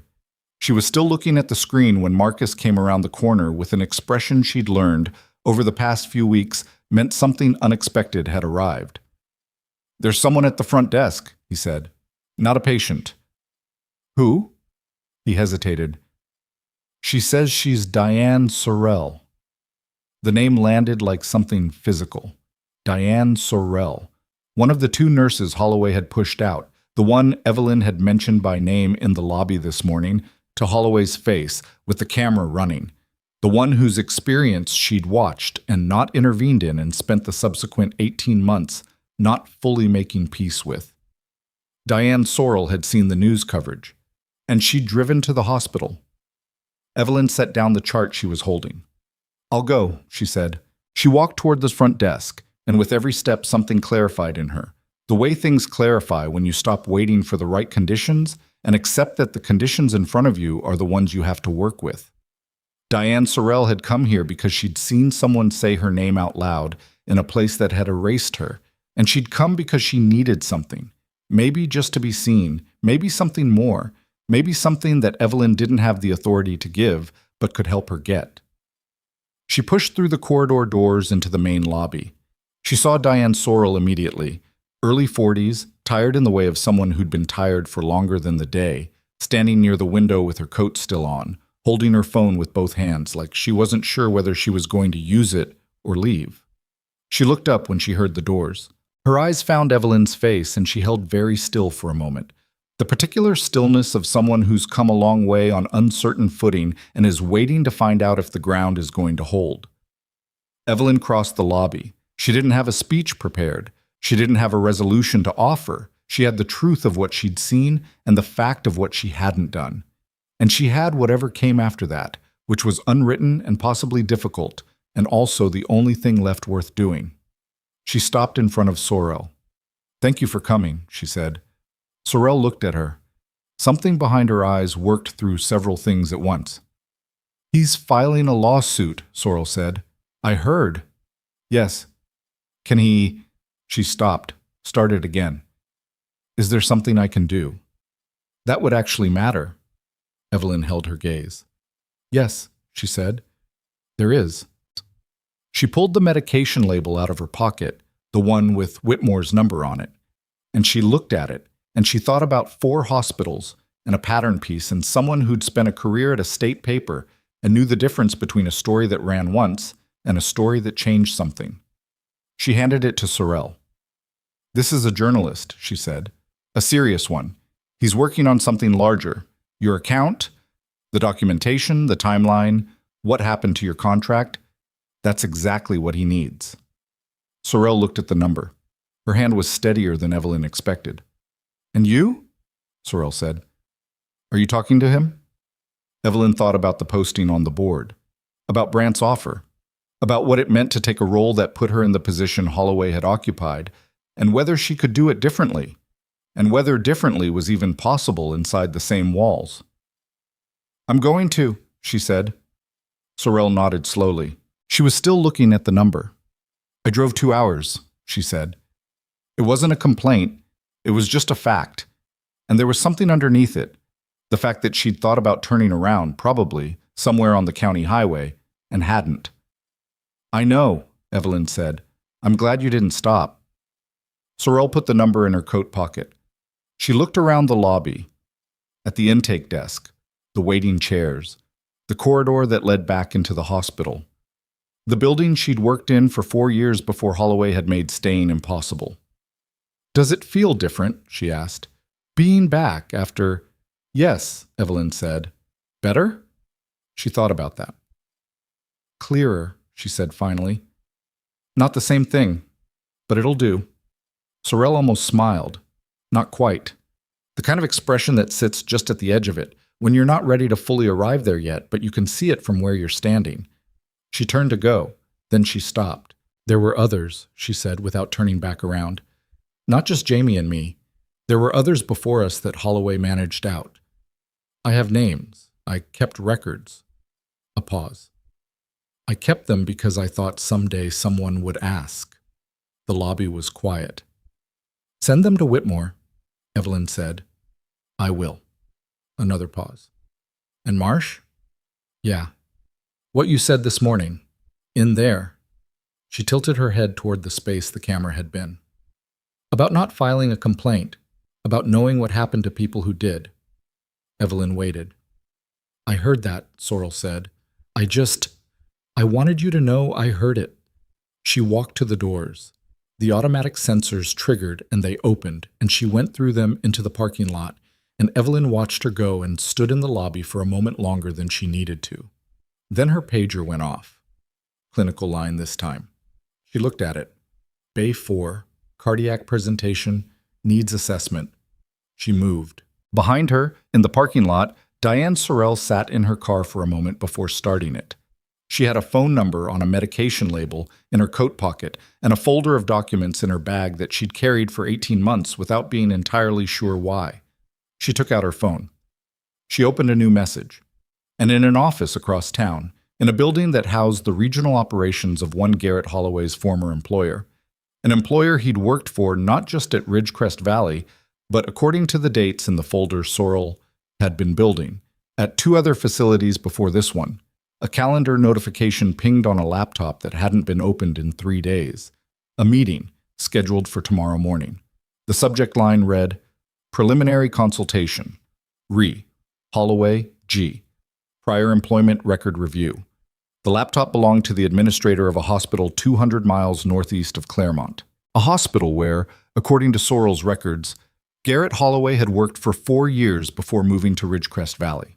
A hospital where, according to the same records, 3 nurses had left in an 18-month window under circumstances that nobody had looked at carefully enough. Until now. The folder Diane Sorrell had been carrying for 18 months contained 43 pages. Whitmore called Evelyn the next morning to tell her that, and she could hear something in his voice that hadn't been there in the first call. A focused energy, the sound of a journalist who has opened a door and found a hallway rather than a wall. How did she document all of this? He asked. I don't know, Evelyn said. I didn't ask. She kept exit interview notes, performance review discrepancies, internal email chains she'd printed before her access was revoked. A pause. She kept them in a folder in her car. 18 months. Evelyn thought about that, about the specific kind of hope required to carry evidence you weren't sure anyone would ever ask for. The stubborn, unannounced decision to not let something disappear just because the people who benefited from its disappearance had more institutional power than you did. What does it show? She asked. A pattern that starts before Ridgecrest Valley, Whitmore said. I've been on the phone since 6 a.m. I've got 2 sources at the hospital in Farwell. That's the facility northeast where Holloway worked before, who are willing to talk. On record. Farwell, 200 miles away, 3 nurses in 18 months, the calendar notification she'd never seen, the prior employment record review meeting that had been sitting in someone's laptop like a loaded question. When does the piece run? She asked. We're looking at 10 days, maybe less if the licensing board gives us what we've requested. He paused. I'd like your account in it, not as the central story, as context. The clinical decisions you made, what they indicate about the environment that punished you for making them. She was standing in the break room. Her coffee was cold. Outside the small window, the November morning was doing its gray and non-committal thing. I'll talk to you, she said. But I need it to be accurate, not heroic. Accurate. That's all I want, Whitmore said. Heroic doesn't hold up under editing anyway. The licensing board's findings came 8 days later, and they were more extensive than anyone had publicly anticipated. Paulson's report, the one written in illegible handwriting by the man with the flat affect, who asked precise questions without emotional investment, had documented not just the clinical standards question around Evelyn's treatment of Rook, but a secondary finding. A pattern of incident underreporting at Ridgecrest Valley during Holloway's tenure that had suppressed the facility's quality metrics and obscured staffing problems that should have triggered state review years earlier. The board didn't release the full report publicly. They didn't need to. The summary was enough, and the summary found its way to Whitmore, and Whitmore built the piece around it with the methodical care of someone who understood that the story wasn't about one night in a storm. It was about what the one night revealed about everything that had come before it. The piece ran on a Thursday. By Friday afternoon, it had been picked up by 3 regional outlets. By Saturday, it had reached national health policy trade publications. By Monday, a state legislative aide had called Brandt's office requesting a briefing on Ridgecrest Valley's compliance history, and Brandt had called Evelyn to tell her that calmly and with the measured tone of a man who had been in institutional medicine long enough to know that visibility could be an asset or a liability depending on how you managed it. How are you managing it? She asked him. Transparently, he said, which is a change from the previous administration's approach, and one I intend to maintain. She believed him, not because she trusted institutions, she didn't, not categorically, but because Brandt was a man who understood which way the current was running and was smart enough to move with it. Whether that translated to actual change depended on what happened in the next year, and the year after that, and whether anyone was watching carefully enough for long enough to hold the institution to what it said it was doing. That, she was starting to understand, was a different kind of work. Slower, less dramatic. The kind that required people to stay in the room after the crisis was over, which was harder than walking in during it. Holloway's lawsuit lasted 19 days. His attorney filed the withdrawal on a Tuesday, no statement, no press release. By then, the Farwell sources had given Whitmore their accounts, and 2 more former Ridgecrest Valley staff members had come forward through Sorrell's network. Because Sorrell had a network, it turned out, built quietly over 18 months of people keeping each other informed the way people do when they've been pushed out of the same place by the same person and have no official channel for it. The wrongful termination claim evaporated in the face of the prior employment documentation, which showed that the pattern of conduct the Ridgecrest Valley Board had identified wasn't an aberration or a misinterpretation. It was a methodology. Holloway had run the same institutional playbook at Farwell. Manage down the people who pushed back, keep the numbers looking clean, cultivate the reputation of a tight ship by making sure the people who knew it wasn't stayed quiet or left. He'd done it for 13 years across 2 facilities. The state licensing board didn't pull his administrative credentials. That process took longer, moved through different channels, would require hearings that were still months away. But his attorney had reportedly advised him to settle the pending contract dispute with Ridgecrest Valley quietly and exit the healthcare administration space, at least in Wyoming, at least for now.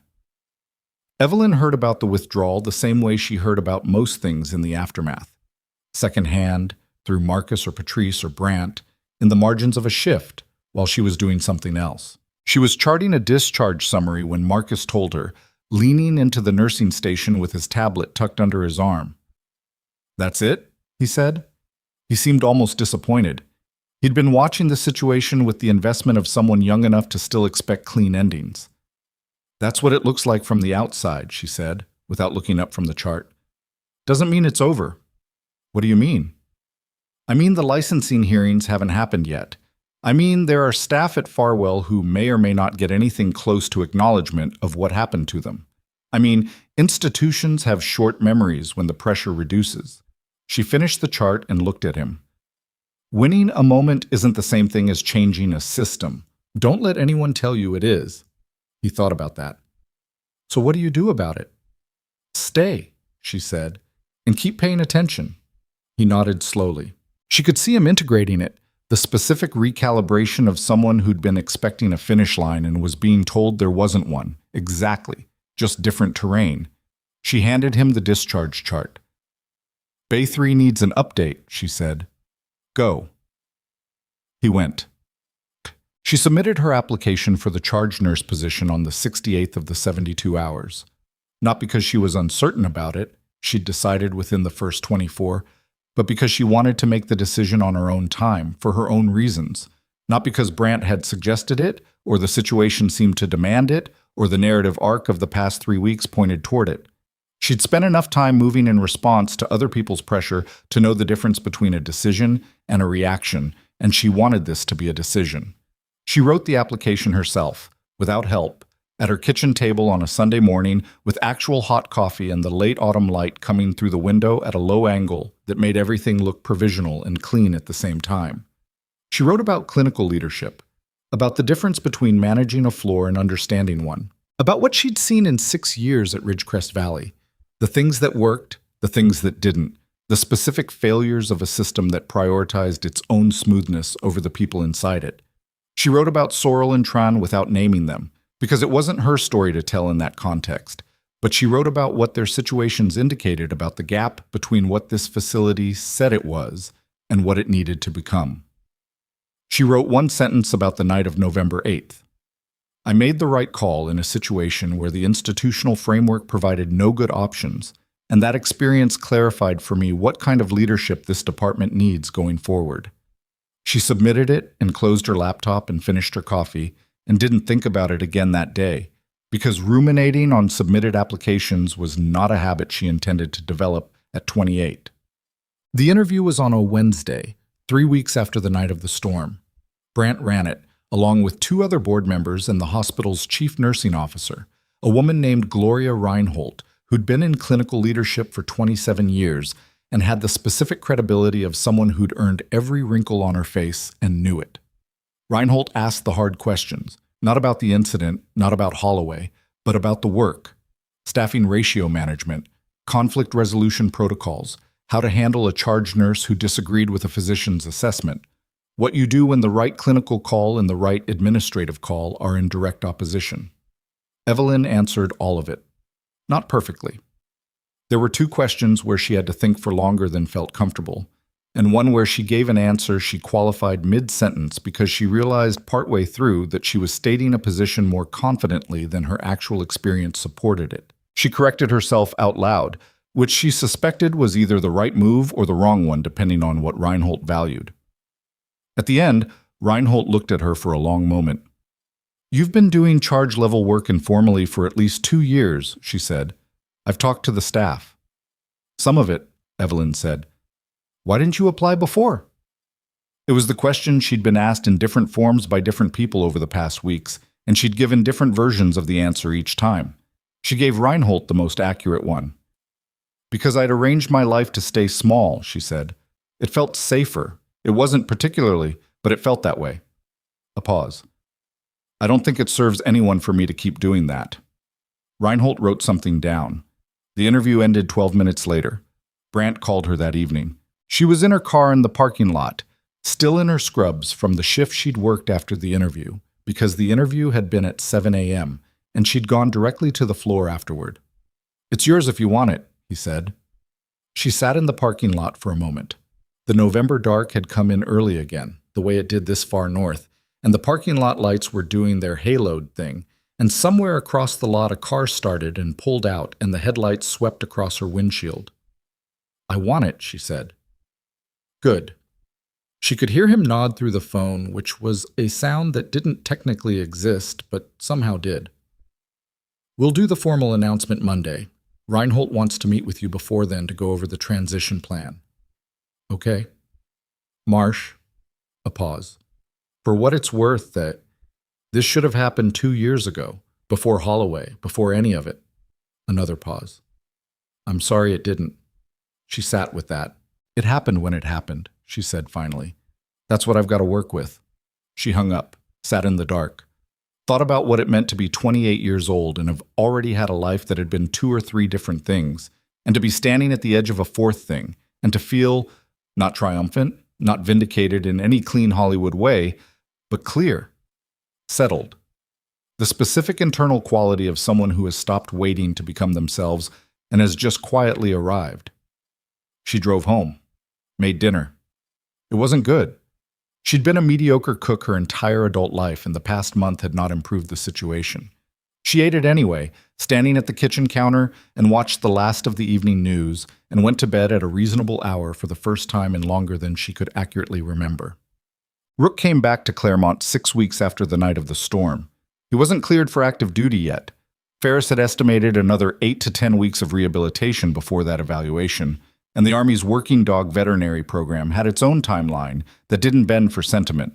But Vasquez had leave, and he drove up on a Saturday with Rook in the back seat, and he texted Evelyn the address of the animal clinic where Ferris was doing Rook's final pre-release checkup. She went on her lunch break.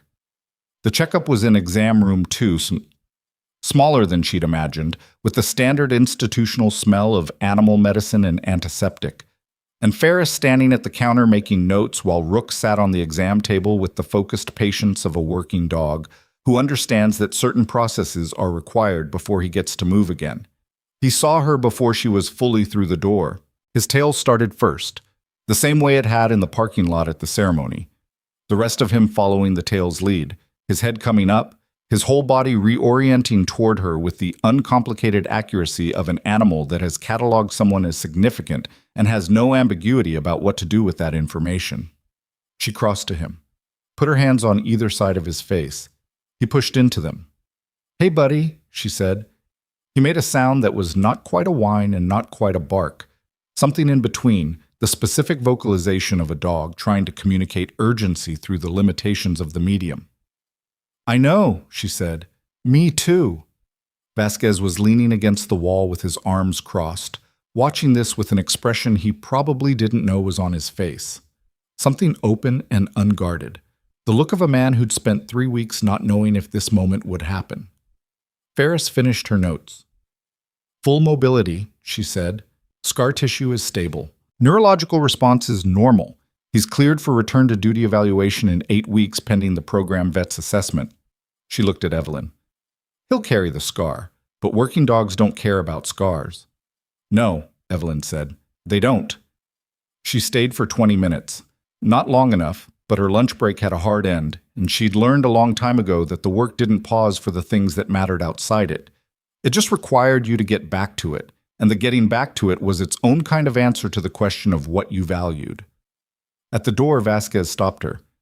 I heard about the charge nurse thing, he said. Reeves told me. Reeves apparently tells people things, she said. The corner of his mouth moved. He's not wrong to. She looked at him, the handler, the veteran, the man who'd carried a 70-pound dog through a storm with his shirt stripped off because that was what was required, and he was someone who did what was required. He wasn't uncomplicated. She'd learned enough about him in the past weeks to know that. He had history she hadn't asked about, and she'd noticed the way he sometimes went quiet in a way that had weight to it. And she recognized the weight because she carried a version of it herself. Thank you, she said, for coming in that night, for not accepting no. You didn't accept no either, he said. I know. I'm still figuring out what that means for me going forward. Yeah. He nodded slowly. Me too. She went back to work. The formal announcement of her appointment ran in the Monday all-staff email, under Brandt's name, 2 paragraphs, factual and without fanfare. She read it at the nursing station between patients and felt nothing dramatic about it, which was exactly right.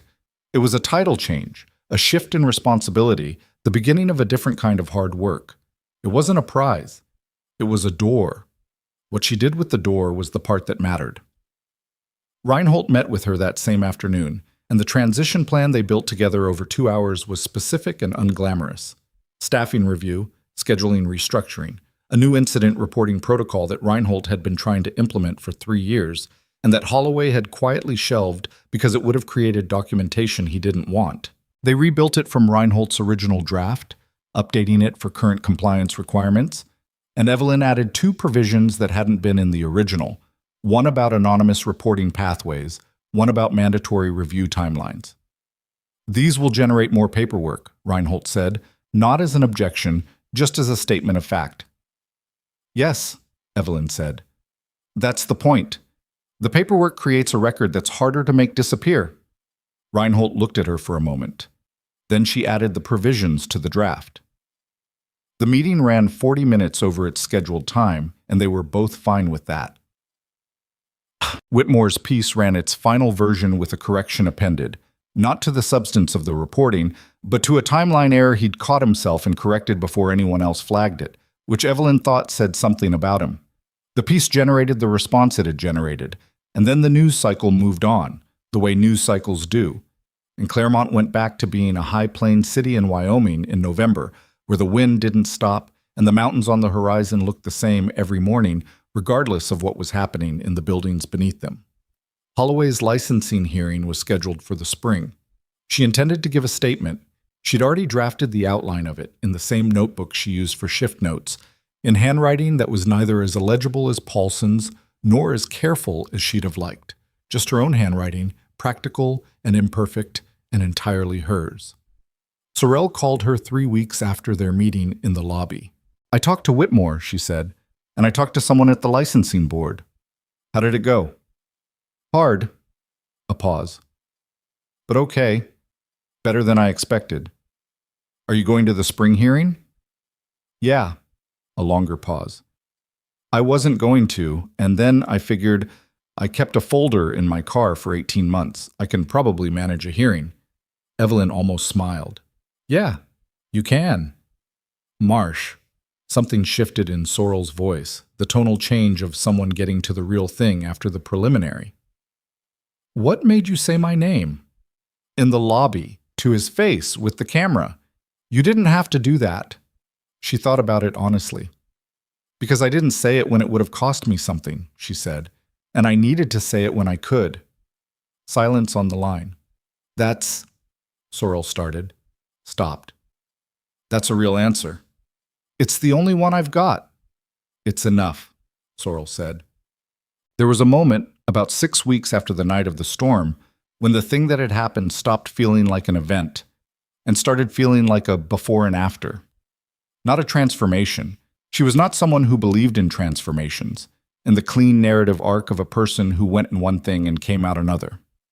What she believed in was accumulation, the slow, uneven, often invisible process of becoming more yourself over time, if you're paying attention and willing to stay with the discomfort of it.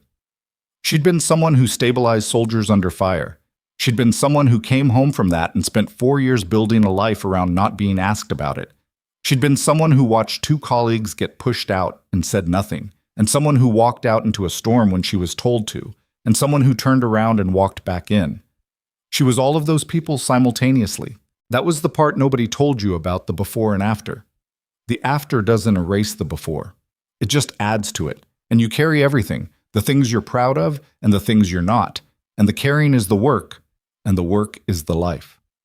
On the last Wednesday of November, she was 3 hours into a shift when Marcus appeared at her shoulder, fully arrived, she'd decided, in his competence, though she'd never say that to him because he still needed something to work toward, and told her there was a call on the desk line.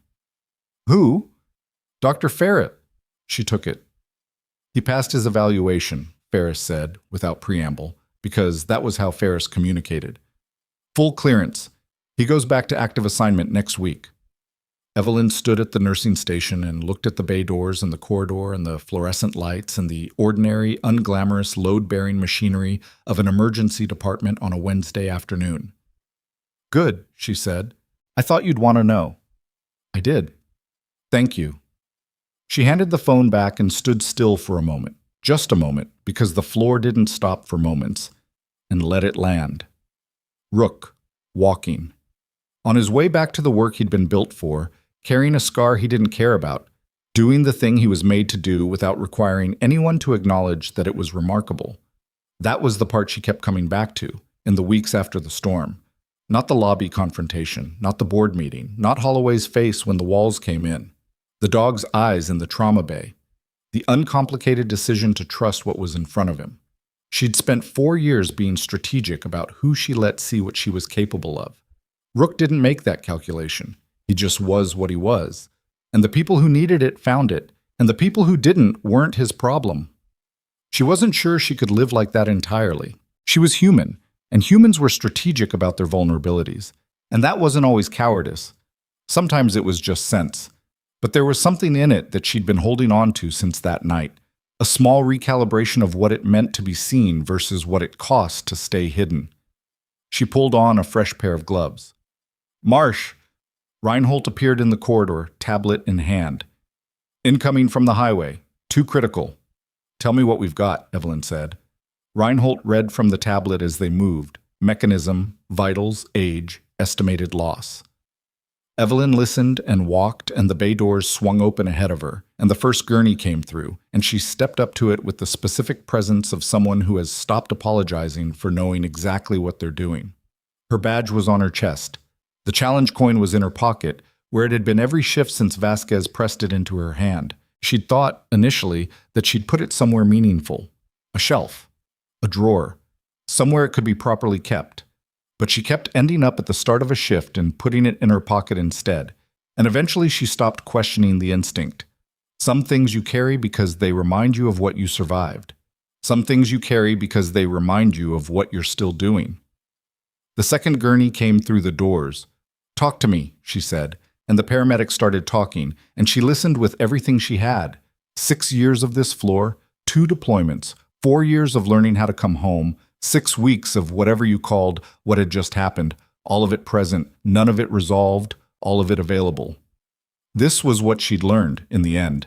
The people who'd tried to make her small had operated on the assumption that smallness, once imposed, stays.